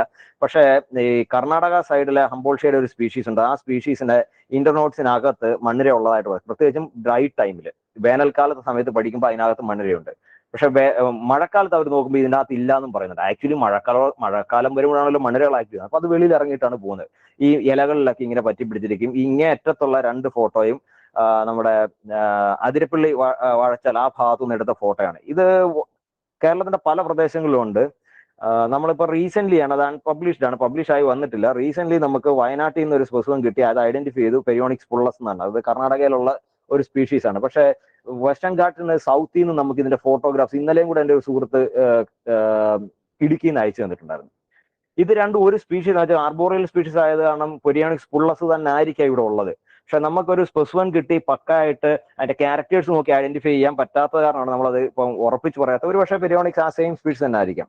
പക്ഷെ വേറൊരു കാര്യമുണ്ട്, പെരിയോണിക്സിന്റെ ചില സോൾട്ടാൻസ് എന്ന് പറയുന്ന ഒരു സ്പീഷീസ്, സിൽവിക്കോള എന്ന് പറയുന്ന സ്പീഷീസ്, സിൽവിക്കോള എന്ന് വെച്ചാൽ പെർട്ടൈൻ ടു ദി വുഡ്സ് എന്നാണ് അർത്ഥം. ധോണിയിൽ നിന്നാണ് പണ്ട് ഡിസ്ക്രൈബ് ചെയ്തത്. പക്ഷെ റീസെന്റ് ഞങ്ങൾക്ക് 1925 ഡിസ്ക്രൈബ് ചെയ്ത സ്പീഷീസ് ആണ്. ഇപ്പം സൈലന്റ് വാലിയിൽ നിന്ന് അതിന്റെ കുറെ സ്പെസിമെൻസ് കിട്ടി, മരങ്ങളിൽ നിന്ന് തന്നെ. അങ്ങനെയുള്ള വ്യത്യാസങ്ങളുണ്ട്. ഇവയുടെ അനുകൂലനം മറ്റു മണ്ഡലങ്ങൾക്ക് ഞാൻ പറഞ്ഞ സീറ്റി ശരീരത്തിൽ റൗണ്ടിൽ ഫുള്ളി കാണുമെങ്കിലും മരങ്ങളിൽ ജീവിക്കുന്ന ഈ ഇത് പെരിയോണിക്സ് ആണ്. മറ്റ് ജീവജാലങ്ങൾ വേറെ ജനസിൽപ്പെട്ടത് വേറെ ഉണ്ടാകാൻ ചാൻസ് ഉണ്ട്. നമുക്കിപ്പോൾ അതിനെക്കുറിച്ച് അറിയില്ല എന്നേ ഉള്ളൂ. ഇതിന്റെ സീറ്റിയുടെ അറേഞ്ച്മെന്റ് മൊത്തം മണ്ണിനടി, അതിന്റെ വെൻട്രൽ ഭാഗത്തായിരിക്കും, കാര്യം ഈ ഗ്രിപ്പ് ചെയ്തിരിക്കാൻ. പിന്നെ വേറൊരു പ്രത്യേകത എന്താണെന്ന് ചോദിച്ചു കഴിഞ്ഞാൽ, ഇത് ഈ മരങ്ങളിൽ ജീവിക്കുന്ന അതിനെ ഇൻസെക്ട് പിടിക്കാം, മാമൽസ് പിടിക്കാം, പക്ഷികൾ പിടിക്കാം, മറ്റു സാധനങ്ങളെല്ലാം പിടിക്കാൻ. കാരണം ഇതെന്തെങ്കിലും ഡിസ്റ്റർബൻസ് വന്നാൽ നമ്മൾ റബ്ബർ ബാൻഡ് വലിച്ചു വിടുന്ന പോലെ ചാടിക്കളയും. അങ്ങനെ ചാടുന്ന സമയത്ത് തെറിച്ചു പോകുന്ന സമയത്ത് ഒരു പക്ഷെ താഴെ വീണാലും ഇത് ഉടനെ മേലോട്ട് ക്ലൈംബ് ചെയ്ത് കയറും. വേനലായി കഴിഞ്ഞാൽ പിന്നെ ഇതിനെ കണ്ടു കിട്ടത്തില്ല, മറ്റു മണ്ണിരകളെയും കിട്ടത്തില്ല, ഇതിനെയും കണ്ടു കിട്ടത്തില്ല. അപ്പം മരങ്ങളിൽ ജീവിക്കുന്ന മണ്ണിരകളുണ്ട്. ഇതാ ഞാൻ മുമ്പേ പറഞ്ഞ പോണ്ടോട്രില്ലസ് ലിറ്ററാലിസ്. ഇത് നെറ്റിൽ നിന്ന് എടുത്തൊരു ഫോട്ടോയാണ്. 1929 ട്രാവൻകൂർ എർത്തോംസ് ഓഫ് ട്രാവൻകൂർ എന്ന് പറഞ്ഞൊരു കറക്റ്റ് പേരാണെന്ന് ഞാൻ ഓർക്കുന്നില്ല. 1929 അയ്യർ, KS പത്മനാഭ അയ്യർ എന്ന് പറഞ്ഞ അദ്ദേഹത്തിന്റെ തിരുവിതാംകൂറിലെ ഒലിഗോകിഡ്സിനെ കുറിച്ചായിരുന്നു PhD ചെയ്തത്. അതിൽ അദ്ദേഹം 15 പുതിയ സ്പീഷീസുകളെ തിരുവിതാംകൂറിൽ നിന്ന് ഡിസ്ക്രൈബ് ചെയ്തു. അപ്പം ഈ സ്പീഷീസിനെയും കളക്ട് ചെയ്തിരുന്നു കോവിലം ബീച്ച്, അതായത് കോവളം ബീച്ചിൽ നിന്ന് കളക്ട് ചെയ്തു. അതിനുശേഷം ഇതിനെക്കുറിച്ച് ഒരു വിവരമില്ല, കേരളത്തിൽ ഉണ്ടോ ഇല്ലയോ എന്നുള്ള കാര്യം. പിന്നെ നമുക്ക് തെക്കുംപാട് കൂലവും തായക്കാവ് എന്ന് പറയുന്ന കണ്ണൂരിലെ ഒരു കോസ്റ്റൽ മാംഗ്രൂവ് ഒക്കെ ഉള്ള ഒരു കാവിൽ നിന്ന് നമുക്ക് ഇതിനെ കണ്ടു കിട്ടി. നമ്മൾ അതിനെ റിപ്പോർട്ട് ചെയ്തു, റീഡിസ്കവറി എന്ന രീതിയിൽ പോലെ കേരളത്തിൽ നിന്നൊരു ഡിസ്കവറി ചെയ്യുന്നുണ്ട്. അതിനുശേഷം ഞാൻ ഒരിക്കലും നമ്മുടെ ഈ കൊച്ചി റീജിയനിലൊന്നും കളക്ട് ചെയ്തിട്ടില്ല. ഇത് അവിടെ മാത്രമാണെന്നും ആയിരിക്കില്ല, ഇത് കേരളത്തിലെ എല്ലാ കോസ്റ്റിലും കാണാം. കാര്യം നമ്മൾ അവിടെ പോയി അങ്ങനെ കളക്ട് ചെയ്യാത്ത കാരണമാണ്. പിന്നെ റീസെന്റ് എനിക്ക് കണ്ണൂരിലെ ഒരു കുറച്ച് PG ചെയ്യുന്ന സ്റ്റുഡൻസ്, ഡോക്ടർ റസീന ഫർസാനയുടെ കീഴിലെ പ്രോജക്ട് ചെയ്യുന്ന കുറച്ച് സ്റ്റുഡൻസ് ഇത് അയച്ചു തന്നപ്പോൾ, സ്പെസിമെൻ ഐഡന്റിഫൈ ചെയ്യാൻ അയച്ചു തന്നപ്പം കണ്ണൂരിൽ നിന്ന് വീണ്ടും അയച്ചു തന്നപ്പോൾ ഈ സ്പെസിമെൻസ് അതിനകത്ത് ഉണ്ടായിരുന്നു. ഈ പോണ്ടോട്രില്ലസ് ലിറ്ററാലിസ് ഉണ്ടായിരുന്നു. പിന്നെ ബോഡി സൈസിലേക്ക് വരികയാണെങ്കിൽ ഒരു മണ്ണിരയ്ക്ക് എത്ര വലിപ്പം വരും എന്ന് ചോദിച്ചു കഴിഞ്ഞാൽ, മൈക്രോസ്കോളക്സ് ഫോസ്ഫോറിയസ് എന്ന് പറഞ്ഞൊരു സ്പീഷീസ് 1837 ഡ്യൂജേഴ്സ് ഡിസ്ക്രൈബ് ചെയ്തതാണ്. ഇത് മെയിൻലി സദേൺ സൗത്ത് അമേരിക്കൻ ആണ്. പക്ഷേ നമുക്ക് ഇന്ത്യയിൽ റിപ്പോർട്ട് ഉണ്ട് ഒരുമാതിരി ഒരു ഇൻവേസീവ് കാറ്റഗറിയിൽ പെടുത്താൻ പറ്റില്ല എന്നൊരു എക്സോട്ടിക് സ്പീഷീസ് ആണ്. പക്ഷേ വൈഡ് സ്പ്രെഡ് ഡിസ്ട്രിബ്യൂഷൻ ഉണ്ട്. ഒരു ഇൻവേസീവ് സ്പീഷീസ് ആയിട്ടില്ല. ഇതിനെ നമുക്ക് ഉത്തരാഖണ്ഡ്, ഹിമാചലിൽ നിന്ന് എവിടെ നിന്നൊക്കെ റിപ്പോർട്ടുണ്ട്. ഇതിന് 2 സെന്റിമീറ്റർ വരെ ഇതിന് നീളം വരും. ഇതിന്റെ ഡയമീറ്റർ എന്ന് വെച്ചാൽ 1 to 1.5 ഡയമീറ്ററും വരും. ഇതാണ് ലോകത്തിലെ തന്നെ ഏറ്റവും ചെറിയ മണ്ണിര. ലാർജസ്റ്റ് മണ്ണിര എന്ന് വെച്ചാൽ ഇന്ത്യയിലെ ഇപ്പോൾ പറയുന്നത് ദ്രാവിഡ നിലംബുരൻസിസ് അല്ലെ ദ്രാവിഡ ഗ്രാൻഡിസ്. അതിന് അതായത് 1 മീറ്റർ വരെ നീളം വരും. 1894 ഡിസ്ക്രൈബ് ചെയ്തതാണ്. പക്ഷെ നമുക്ക് പൊട്ടൻഷ്യലി ഇതിലും വലുതാകുന്ന ഒരു സ്പെസിമെനെ കിട്ടിയിട്ടുണ്ട്. നമ്മളിപ്പോൾ അതിന്റെ ഡിസ്ക്രിപ്ഷൻ നടന്നുകൊണ്ടിരിക്കുകയാണ്. വെരി സൂൺ അത് പബ്ലിക്കേഷൻ വേണ്ടി അയക്കും. പക്ഷെ രസം എന്താ വെച്ചാൽ നമുക്ക് ഇത്രയും ലെങ്ത്, അതായത് 1 മീറ്റർ നീളം, ഈ നീളം എന്ന് പറഞ്ഞാൽ ലൈവ് വേമിന്റെ അല്ല നമ്മൾ പറയുന്നത്. ലൈവ് വേമിന് നല്ല നീളം വരും. അപ്പം ഈവൻ നമ്മൾ പ്രോപ്പറായിട്ട് പ്രിസർവ് ചെയ്യുന്നില്ല, അതിന്റെ നീളം വീണ്ടും കൂട്ടാം. ഇൻവെർട്ടിബ്രേറ്റ് ആയതാണ്, വെള്ളത്തിലൊക്കെ ഇട്ടിട്ട് അങ്ങനെ കൂട്ടാം. അങ്ങനെ ഒരു വേമിന്റെ അല്ല നമ്മൾ പറയേണ്ടത്. യൂണിഫോംലി ബോഡി കൺട്രാക്റ്റഡ് ആയിട്ടുള്ള ഒരു വേമിന്റെ ആണ് പറയേണ്ടത്. അങ്ങനെ വരുമ്പോൾ ഇതിന്റെ ഒരു ആവറേജ് ലെങ്ത് എന്ന് വെച്ച് കഴിഞ്ഞാൽ 550 സെന്റിമീറ്റർ അല്ല, എന്താണ് പറയണ്ടേ, ആ ഒരു റേഞ്ചിന് വരത്തുള്ളൂ. മജോറിറ്റി എർത്ത് വർമിന്റെയും ഈ പറയുന്ന പോലെ ഹ്യൂജ് സൈസ് ഒന്നും വരാല്ല. ഒരു എക്സെപ്ഷണൽ കേസിലൊക്കെ ആയിരിക്കും ചിലത് വരുന്നത്. വലുതായി വരുന്നത്. പക്ഷെ നമുക്കിപ്പോൾ ഒരു സ്പീഷീസിനെ കിട്ടിയിട്ടുണ്ട്. ഇതിന്റെ വിഡ്ത്ത് എന്ന് പറയുന്ന ഡയമീറ്റർ എന്ന് എഴുതിയേക്കുന്നത് 7 mm ആണ്. ആക്ച്വലി ഇപ്പൊ നമുക്ക് കിട്ടിയ കുറെ സ്പെസിമെൻസ് ഇത് 12 mm വരെ വീതി വരുന്നുണ്ട്. പക്ഷെ ഇപ്പം വേറൊരു സ്പീഷീസ് കിട്ടിയിട്ടുണ്ട്, അൺഡിസ്ക്രൈബ്ഡ് സ്പീഷീസ്. അതിന്റെ എന്ന് പറയുന്നത് 14 mm to 23 mm വിഡ്ത്ത് ആണ് വരുന്നത്. അപ്പൊ അതിന്റെ ഒരു വീഡിയോയും ഒക്കെ ചിലരൊക്കെ അയച്ചു തന്നിട്ടുണ്ട്. നല്ല വലിപ്പം വരുന്നു. ഒരു പക്ഷേ അതിന്റെ ഒരു ഫുൾ ലെങ്ത് വേം അവർ അയച്ചു തന്നിരിക്കുന്ന ഒരു വേം അത് ഫുൾ ലെങ്ത് വേം നമ്മൾ പ്രിസർവ് ചെയ്താണ് ദ്രാവിഡ നിലംബൂരൻസിന്റെ ഒക്കെ റെക്കോർഡ് പോകും. പിന്നെ ലോകത്തിലെ ഏറ്റവും വലിയ മണ്ഡകളുടെ ഗണത്തിൽപ്പെടുത്താൻ പറ്റുന്നതാണ് ജയന്റ് ഗിപ്സ്ലാൻഡ് എർത്തുവം എന്ന് പറയുന്നത് ഓസ്ട്രേലിയയില്. അതായത് പിന്നെ മെഗാസ്കുളാരിസ് ഓസ്ട്രാലിസ് എന്ന് പറയും. അത് ഒരു 30 mm വരെ വിട്ട് വരും. പക്ഷെ ലെങ്ത് ഒരു 1.5 meter അടുത്ത് വരുന്നതാണ്. പിന്നെ ഒരു മൈക്രോ കീറ്റിഡി എന്ന് പറഞ്ഞൊരു ഫാമിലി തന്നെയുണ്ട് സൗത്ത് ആഫ്രിക്കയില്, സദേൺ ആഫ്രിക്കയില്. അതിലെ ഉള്ളതെല്ലാം ഓൾമോസ്റ്റ് എല്ലാം ജയന്റ് സ്പീഷീസുകളാണ്. അത് അറൌണ്ട് 7 meter വരെ ലെങ്ത് വരുന്ന സ്പെസിമെൻസ് ഉണ്ട്. അത് എസ്പെഷ്യലി മൈക്രോ കീറ്റസ് റാപ്പൈ എന്നൊക്കെ പറയുന്ന സ്പീഷീസുകൾക്ക് നല്ല നീളം വരും. അതിന് 1.5 kilo ഒക്കെ ഒരു എണ്ണം തന്നെ വരാം. പക്ഷെ ഒരിക്കലും നമുക്ക് ഈ 7 meter ലെങ്ത് ഉള്ളതിനെയൊക്കെ ഒന്ന് കളക്ട് ചെയ്യാൻ പറ്റത്തില്ല. പിന്നീട് എങ്ങനെ കിട്ടുന്നതെന്ന് ചോദിച്ചു കഴിഞ്ഞാൽ ഇത് നമ്മൾ സ്കിൻ വഴിയാണ് ശ്വസിക്കുന്നത്. ഭയങ്കരമായിട്ട് മഴ വന്നു കഴിഞ്ഞാൽ ഒരു ദിവസം 2 ദിവസമൊക്കെ വെള്ളത്തിൽ അങ്ങനെ കഴിയും. അതിന് കൂടുതൽ വന്നാൽ നമ്മൾ തന്നെ മുങ്ങി ചാകുന്ന പോലെ തന്നെ ഇവയും ചാകും. അങ്ങനെ വരുമ്പോൾ ഇത് സോയിൽ സർഫസിലേക്ക് വരും. അങ്ങനെ വരുമ്പോൾ മാത്രമേ നമുക്ക് ഇതിനെ പിടിക്കാൻ പറ്റൂ. അല്ലാതെ കുഴിച്ചെടുക്കുമ്പോൾ എങ്ങനായാലും പൊട്ടിപ്പോകും. അതിന്റെ പോസ്റ്റീരിയർ റീജിയൻ ഒക്കെ പോകാറുണ്ട്. ഇത് കുറച്ച് എക്സാമ്പിൾസ് നെറ്റിൽ നിന്നുള്ള ഫോട്ടോകൾ തന്നെയാണ്. ഇതേപോലെ നല്ല ഹ്യൂജ് സൈസ്ഡ് ആയിട്ടുള്ള എർത്തുവം ലോകത്തിന്റെ പല ഭാഗങ്ങളിലും ഉണ്ട്. ഇതാണ് മൈക്രോകീറ്റസ് റാപ്പ. ഇതും നോക്കിയാൽ അറിയാം പൊട്ടിയിട്ടുണ്ട്. അതിന്റെ പോസ്റ്റീരിയർ റീജിയൻ ആ പുള്ളിയുടെ കാലിന്റെ പുറയിൽ വരുന്ന ഭാഗമാണ്. അത് പൊട്ടിയിട്ടുണ്ട്. കാണുമ്പോൾ തന്നെ നമുക്ക് അറിയാൻ പറ്റും. ഇത് ദ്രാവിഡ നിലംബൂരൻസ് 1894 മൊണലിഗാസ്റ്റർ നിലംബൂരൻസിസ് എന്ന് പറഞ്ഞാൽ ഡിസ്ക്രൈബ് ചെയ്ത. പിന്നെ 1900 മിഷേൽസൺ ഒരു പുതിയൊരു ജീനസ് ഉണ്ടാക്കി. അതിനകത്ത് നമ്മുടെ മൊണലിഗാസ്റ്റർ, അന്ന് വരെ മൊണലിഗാസ്റ്റർ എന്ന് പറഞ്ഞിരുന്ന പലതും ദ്രാവിഡയായിരുന്നു, ദ്രാവിഡയിലേക്ക് മാറ്റി. അപ്പൊ അതിനുശേഷം ഇതിനെക്കുറിച്ചൊരു വിവരം അപ്പം ജുൽക്കസാറൊക്കെ ഇസഡസയിൽ ജോയിൻ ചെയ്തതിന് ശേഷം നിലമ്പൂര് വന്നു. ചാലിയാറിന്റെ തീരത്ത് ആളെ വെച്ച് കുഴിപ്പിച്ച് അന്ന് എടുത്ത ഒരു ഫോട്ടോയാണിത്. ദ്രാവിഡ നിലംബൂരൻസിസ് അന്നത്തെ ഫോട്ടോ. ഇന്നും നമുക്ക് ദ്രാവിഡ നിലംബൂരൻസിസ് ഉള്ളത് ചാലിയാറിലെ റിവറിന്റെ എൻവയോൺസ് ആണ്. നമുക്കറിയാം ചാലിയാറിലെ ഒത്തിരി പ്രശ്നങ്ങൾ മണ്ണുവാരലൊക്കെ ആയത് കാരണം ഈ തീരം ഇടിഞ്ഞു പോകും. തീരം ഇടിഞ്ഞു പോകുമ്പോൾ ഇല്ലാതാകുന്ന ഒരു സ്പീഷീസ് ആണിത്. കാര്യം എന്താന്ന് വെച്ചാൽ ഇത് സാൻഡി അലൂയിൽ സോയിലാണ് ഇതുള്ളത്. മണ്ണിൽ കൂടെ നല്ല വേഗത്തിൽ പോകും. പക്ഷെ മണ്ണിന് വെളിയിൽ വന്നാൽ പിന്നെ അത് നമ്മൾ എടുത്ത് കരക്കിട്ട് കഴിഞ്ഞാൽ വലിയ വേഗതയില്ല. അത് കാരണം ഹാർഡ് സോയിൽ എവിടെ സ്റ്റാർട്ട് ചെയ്യുന്നു അവിടെ തൊട്ട് ഇതിനെ കാണില്ല. പക്ഷെ ഹാർഡ് സോയിൽ നിങ്ങൾക്ക് ദ്രാവിഡ ഗ്രാൻഡിസിനെ അതിനടുത്ത് തന്നെ കാണാൻ പറ്റും. ഇത് രണ്ടും ഏകദേശം ഒരേപോലെ ഇരിക്കുന്ന ആൾക്കാർക്ക് തെറ്റിയും പോകും. അത് ചാലിയാറിലെ മണ്ണിടിഞ്ഞു പോകുന്നതാണ് ഇല്ലാതായിക്കൊണ്ടിരിക്കുന്ന ഒരു വലിയ സ്പീഷീസ് ആണ് ദ്രാവിഡ നിലംബൂരൻസിസ്. പിന്നെ നമുക്ക് ധാരാളം മണ്ണിരകളുണ്ട്. ഇതൊക്കെ അൺഡിസ്ക്രൈബ്ഡ് ആണ്. പണ്ട് കളക്ട് ചെയ്ത് അതിന്റെ സൈസ് ലൈവ് വേവിന്റെ സൈസ് കാണിക്കാൻ വേണ്ടി ചുമ്മാ 2-3 ഫോട്ടോ ഇട്ടിട്ടുണ്ട്. പിന്നെ നമുക്ക് ഇക്കോളജിക്കൽ ഗ്രൂപ്പിംഗ്സിലേക്ക് വരാം. മണ്ണിരകൾ എവിടെയാണ് താമസിക്കുന്നത്, എത്ര വർഷം താമസിക്കുന്നുള്ളത്. ഇപ്പൊ എത്ര വർഷം ഒരു മണ്ണിരയ്ക്ക് ആയുസ് ഉണ്ടെന്ന് ചോദിച്ചു കഴിഞ്ഞാൽ ഡിപ്പെൻസ്. ഈ എപ്പിജിക് ഫോംസ് എന്ന് പറഞ്ഞാൽ ഇപ്പം എപ്പിജിക് എന്താന്ന് ഞാൻ പറയാം, എൻഡോജിക് അനിസിക് എന്താന്ന് പറയാം.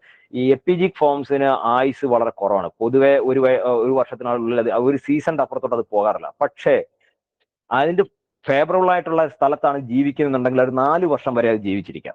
അല്ലെങ്കിൽ അനിസിക് വേംസ് ആണ് ഏറ്റവും കൂടുതൽ കാലം ഇതിനകത്ത് ജീവിച്ചിരിക്കുന്നത്. അനിസിക് വേംസ് പഴയ സോവിയറ്റ് യൂണിയന്റെ കാലത്ത് ഈ ലാത്വിയ ലിത്വാനിയ ആ സ്ഥലങ്ങളിൽ എവിടുന്നോ കളക്ട് ചെയ്ത ഒരു 4ഓളം വേവിനെ അവിടുത്തെ ഏതോ ഒരു ഇൻസ്റ്റിറ്റ്യൂട്ടിലെ അക്വേറിയത്തിൽ കീപ്പ് ചെയ്തിരുന്നത്. ക്രയോഡിർലസ് ലാക്കം എന്ന് പറഞ്ഞൊരു സ്പീഷീസ് ആണ്. അത് ഒരെണ്ണം 38 വർഷം, ഒരെണ്ണം 41, 43 ഇത്രയും വർഷങ്ങൾ അവരുടെ അക്വേറിയത്തിൽ തന്നെ അത് ജീവനോട് ഇരുന്നത്. ദാറ്റ് മീൻസ് ഈ പറയുന്ന ചില സ്പീഷീസുകൾക്ക് ലോങ് ലൈഫ് ഉണ്ട്. എസ്പെഷ്യലി അനിസിക് സ്പീഷീസിന് ലോങ് ലൈഫാണ്. എപ്പിജിക് എന്ന് വെച്ച് കഴിഞ്ഞാൽ സാധാരണ നമ്മൾ ഭയങ്കര കളർഫുൾ ആയിട്ടുള്ള ബ്ലാക്കിഷ് അല്ലെങ്കിൽ ബ്രൗണിഷ് ഒക്കെ വളരെ വേഗത്തിൽ സഞ്ചരിക്കുന്ന പാമ്പിനെയൊക്കെ പോലെ പോകുന്ന മണ്ണിരകൾ, അതായത് മണ്ണിന്റെ ടോപ്പ് ലെയറിൽ കാണുന്ന ചീഞ്ഞളിഞ്ഞ ഇലകൾക്കൊക്കെ അടിയിൽ കാണുന്ന മണ്ണിരകളാണ്. അവയാണ് എപ്പിജിക് എന്ന് പറയുന്നത്. എൻഡോജിക് എന്ന് വെച്ചാൽ മണ്ണിന് അടിയിൽ, എപ്പിജിക്കിന് ഒരിക്കലും അതിൻ്റെതായിട്ട് പെർമനന്റ് ബെറോസ് ഒന്നുമില്ല. എൻഡോജിക് എന്ന് വെച്ചാൽ മണ്ണിന് അടിയിൽ കാണുന്നതാണ്. അവ മണ്ണിനടിയിൽ കൂടി തന്നെ ഒരിക്കലും സാധാരണഗതിയിൽ വെളി വരില്ല. അല്ലെങ്കിൽ മഴയൊക്കെ വലിയ പ്രശ്നങ്ങളായി കഴിയുമ്പോൾ ഇത് മേലെ ഇറങ്ങി വരാം, മുമ്പേ ഞാൻ പറഞ്ഞ പോലെ. അല്ലാതെ ഇത് വെളിയിലേക്ക് വരാറില്ല. ഇതിന്റെ കാസ്റ്റിങ്ങും മണ്ണിനടിയിൽ തന്നെ ആയിരിക്കും. എപ്പിജിക്ക് ആണെങ്കിൽ ഈ ചീഞ്ഞളിഞ്ഞ വസ്തുക്കളുടെ ഇടയിൽ തന്നെ അതിന്റെ കുരുപ്പ് വരുന്നത് 1-2 ആയിട്ട് അവിടെ ഇവിടെയൊക്കെ കാണാം, അത്രയേ ഉള്ളൂ. പക്ഷെ അനിസിക് എന്ന് പറഞ്ഞാൽ പൊതുവെ വളരെ deep almost vertical kind of Burroughs ആണ് ഉണ്ടാക്കുന്നത്. അത് രാത്രി കാലങ്ങളിൽ വെളിയിൽ വന്നിട്ട് ഇല എടുത്തുകൊണ്ട് അടിയിലോട്ട് അങ്ങ് പോകും. അതിന്റെ ഫുഡ് ഇലയാണ്.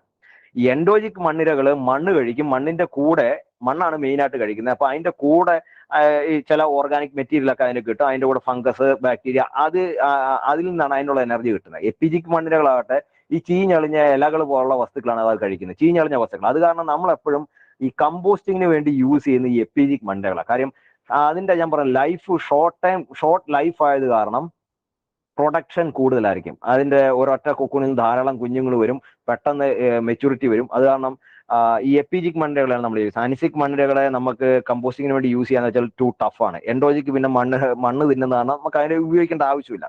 ഇതൊക്കെ കുറച്ച് എക്സാമ്പിൾസ് ആണ് അതിനുള്ള. പെരിയോണിക്സ് എക്സ്കവേറ്റർ നമ്മുടെ നേറ്റീവ് ഐസീനിയ ഫെറ്റിഡ യൂറോപ്പിനാണ്. പക്ഷെ അത് കൂടുതലും ഇപ്പൊ നമ്മുടെ നേറ്റീവ് ഈ പറയുന്ന മണ്ണുകളൊക്കെ കേരളത്തിൽ എസ്റ്റാബ്ലിഷ് ചെയ്തിട്ടുണ്ട്. അതായത് ഐസീനിയ ഫെറ്റിഡ യൂറോപ്പിനാണെങ്കിലും മൂന്നാർ റീജിയനിൽ പോയ അത് ഈ ഓർഗാനിക്, അതായത് നമ്മുടെ ചാണകമൊക്കെ കൂടുതലായിട്ട് കൂട്ടിയിടുന്ന സ്ഥലങ്ങളിലൊക്കെ പോയി ഐസീനിയ ഫെറ്റിഡ ഇപ്പൊ എസ്റ്റാബ്ലിഷ്ഡ് ആയിട്ടുണ്ട്. പിന്നെ വേറെ പ്രശ്നം വെച്ചാൽ ഐസീനിയ ഫെറ്റിഡയുടെ തന്നെ ഒരു സബ് സ്പീഷീസ് ആയിട്ട് ഐസീനിയ ഫെറ്റിഡ ആൻഡ്രേ ഐ എന്ന് പറഞ്ഞൊരു സ്പീഷീസിനെ ഡിസ്ക്രൈബ് ചെയ്തായിരുന്നു. ഇപ്പൊ അതിനെ ഒരു സെപ്പറേറ്റ് സ്പീഷീസ് ആയിട്ട് തന്നെ പറഞ്ഞത്. ഇവരെ തമ്മിൽ എക്സ്റ്റേണൽ മോർഫോളജിക്കൽ ഫീച്ചേഴ്സ് അല്ലെങ്കിൽ ഇന്റേണൽ ഫീച്ചേഴ്സ് വെച്ച് നമുക്ക് ഡിഫറൻഷിയേറ്റ് ചെയ്യാൻ പറ്റുന്നത്. രണ്ടും വെരി സിമിലർ ആണ്. അവിടെ മോളിക്കുലാർ ടെക്നിക്സ് വെച്ച് മാത്രമേ ഈ രണ്ട് സ്പീഷീസിനെ നമുക്ക് ഡിഫറൻഷിയേറ്റ് ചെയ്യാൻ പറ്റൂ. പിന്നെ എൻഡോജിക് എർത്തോമിൻ, ട്രാവോസ്കോളൈഡസ് ചെങ്കന്യൂറസ്, പോണ്ടോസ്കോളസ് കൊർത്തൂറസ്, പിന്നെ ഞാൻ ഈ പറഞ്ഞ കാറ്റഗറിക്ക് ഇടയ്ക്ക് വരുന്ന സബ് കാറ്റഗറൈസേഷൻസ് കുറെ ഉണ്ട്. ട്രാവോസ്കോളൈഡസ് ചെങ്കന്യൂറസ് എന്നുള്ള പേര് കേൾക്കുമ്പോൾ നമുക്ക് തോന്നാൻ ചെങ്ങന്നൂരിൽ നിന്നാണെന്ന്. ആക്ച്വലി അത് ചെങ്ങന്നൂരിൽ നിന്ന് ഡിസ്ക്രൈബ് ചെയ്തതാണ്. അതിന്റെ ടൈപ്പ് ലൊക്കാലിറ്റി ചെങ്ങന്നൂർ ആയത് കാരണം ഒരു ടോപ്പോനിമാണ് ചെങ്ങന്നൂറസ് എന്നുള്ള പേര്. പിന്നെ അനിസിക് വേംസ്, ദ്രാവിഡ നിലംബൂരൻസിസ്, ലുംബ്രിക്കസ് ടെറസ്ട്രിസ് എന്നിവയെല്ലാം ഇതാണ് എക്സാമ്പിൾ. ഇത് ഞാൻ ഇപ്പൊ പറഞ്ഞ എൻഡോജിക്, അനിസിക്, എപ്പിജിക് എന്നുള്ളതിന്റെ കാറ്റഗറൈസേഷൻ പറഞ്ഞതിന്റെ രീതി. എപ്പിജിക് വേംസ് ഏറ്റവും മേലെ കാണും, അനിസിക് ആണെങ്കിൽ ഓൾമോസ്റ്റ് വെർട്ടിക്കൽ ബറോസ്, എൻഡോജിക് ആണ് വളരെ അടിയിൽ, അത് മണ്ണാണ് തിന്നുന്നത്. അപ്പൊ അതിന്റെ ഇന്റേണൽ അഡാപ്റ്റേഷനും അതുപോലെ തന്നെയാണ്. അതിന് കാൽസിഫറസ് ഗ്ലാൻസ് ഒക്കെ ഉണ്ട്. അതൊക്കെ ടാക്സോണമിക്കലി വളരെ ഇമ്പോർട്ടന്റ് ആയിട്ടുള്ള ഫീച്ചേഴ്സ് ആണ്. പൊതുവെ കളർഫുൾ ആയിരിക്കും എപ്പിജിക് വേംസ്. എൻഡോജിക് വേംസ് പൊതുവെ പെയിൽ കളേർഡ് ആയിരിക്കും. Anecic worms posterior portion mostly pale coloured ആയിരിക്കും, പക്ഷെ ആന്റീരിയർ പോർഷൻ കുറച്ച് കളേർഡ് ആയിരിക്കും.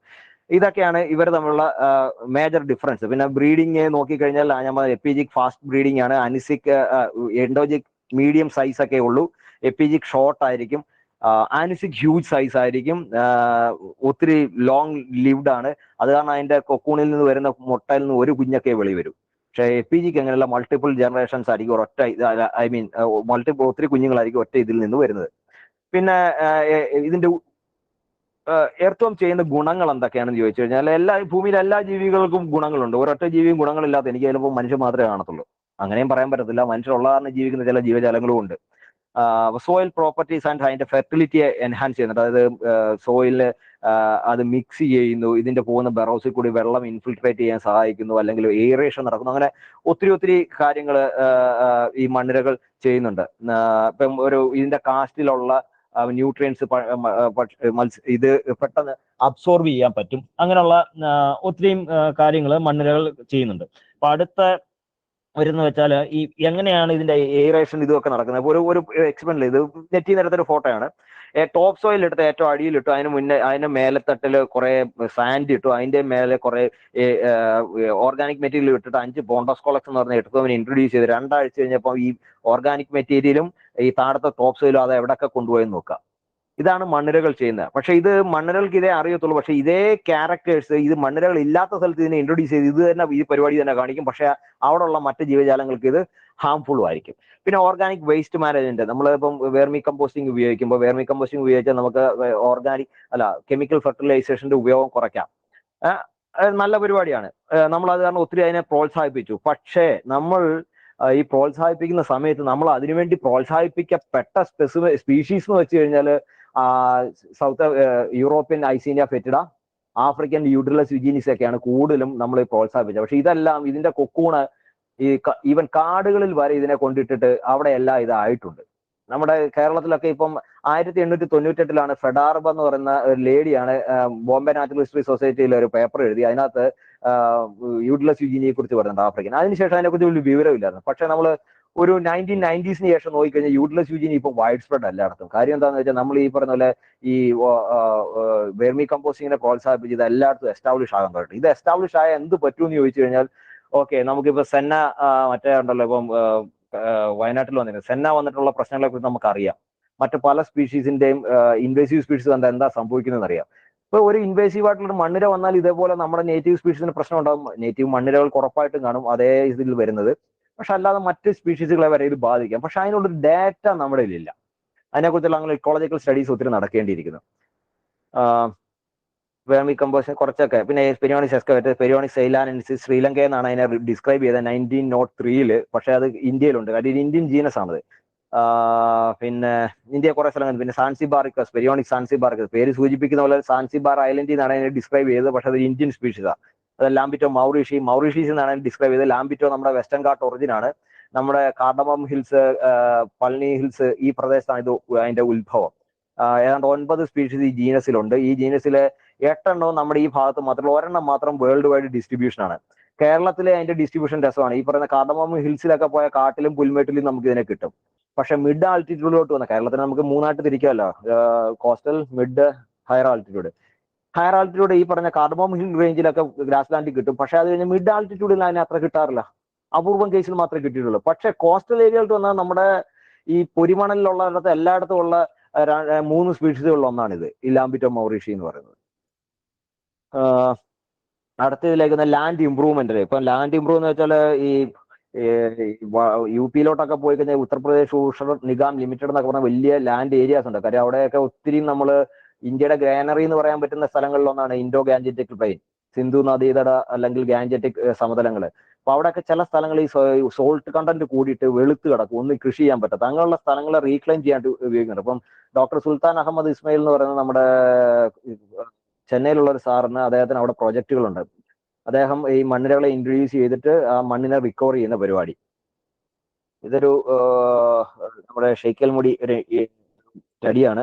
ഇത് ജുൽഖ സാറിന്റെ ഒരു സ്ലൈഡിൽ നിന്ന് എടുത്താണ്. അദ്ദേഹത്തിന്റെ ഒരു പഠനങ്ങൾ നടത്തിയപ്പം നമ്മുടെ വാൾപ്പാറ റീജിയനിലെ എവിടെ ഒരു പ്ലാന്റേഷൻ ആണ് ഇത്. അവിടെ അവര് യൂറോപ്പിലോട്ട് കയറ്റി അയക്കുമായിരുന്നു ടീ. അവർക്ക് പിന്നെ പെസ്റ്റിസൈഡ് കണ്ടന്റ് കൂടുതലാണ്, ഇനി അയക്കേണ്ടെന്ന് അവിടുന്ന് അവർ പറഞ്ഞു. അതിനുശേഷം ഇവര് ബയോളജിക്കൽ, അതായത് നമ്മുടെ ജൈവ കൃഷിയിലേക്ക് മാറി. അവർ നോക്കിയപ്പോൾ ഫോറസ്റ്റ് ലാൻഡിൽ ഒത്തിരി മണ്ണിരകളുണ്ട്, പക്ഷെ ഇവരുടെ ഈ ടീ പ്ലാന്റേഷൻ ഇല്ല. പിന്നെ അവരത് ജൈവ രീതിയിലേക്ക് പോയി മണ്ണിരകളെയൊക്കെ വെച്ചിട്ട് ഈ സെയിം സാധനം ഇപ്പൊ അവർ വീണ്ടും നല്ല മാർക്കറ്റ് വിലക്കാണ് ഇപ്പൊ വിൽക്കുന്നതെന്നാണ് പറഞ്ഞത്.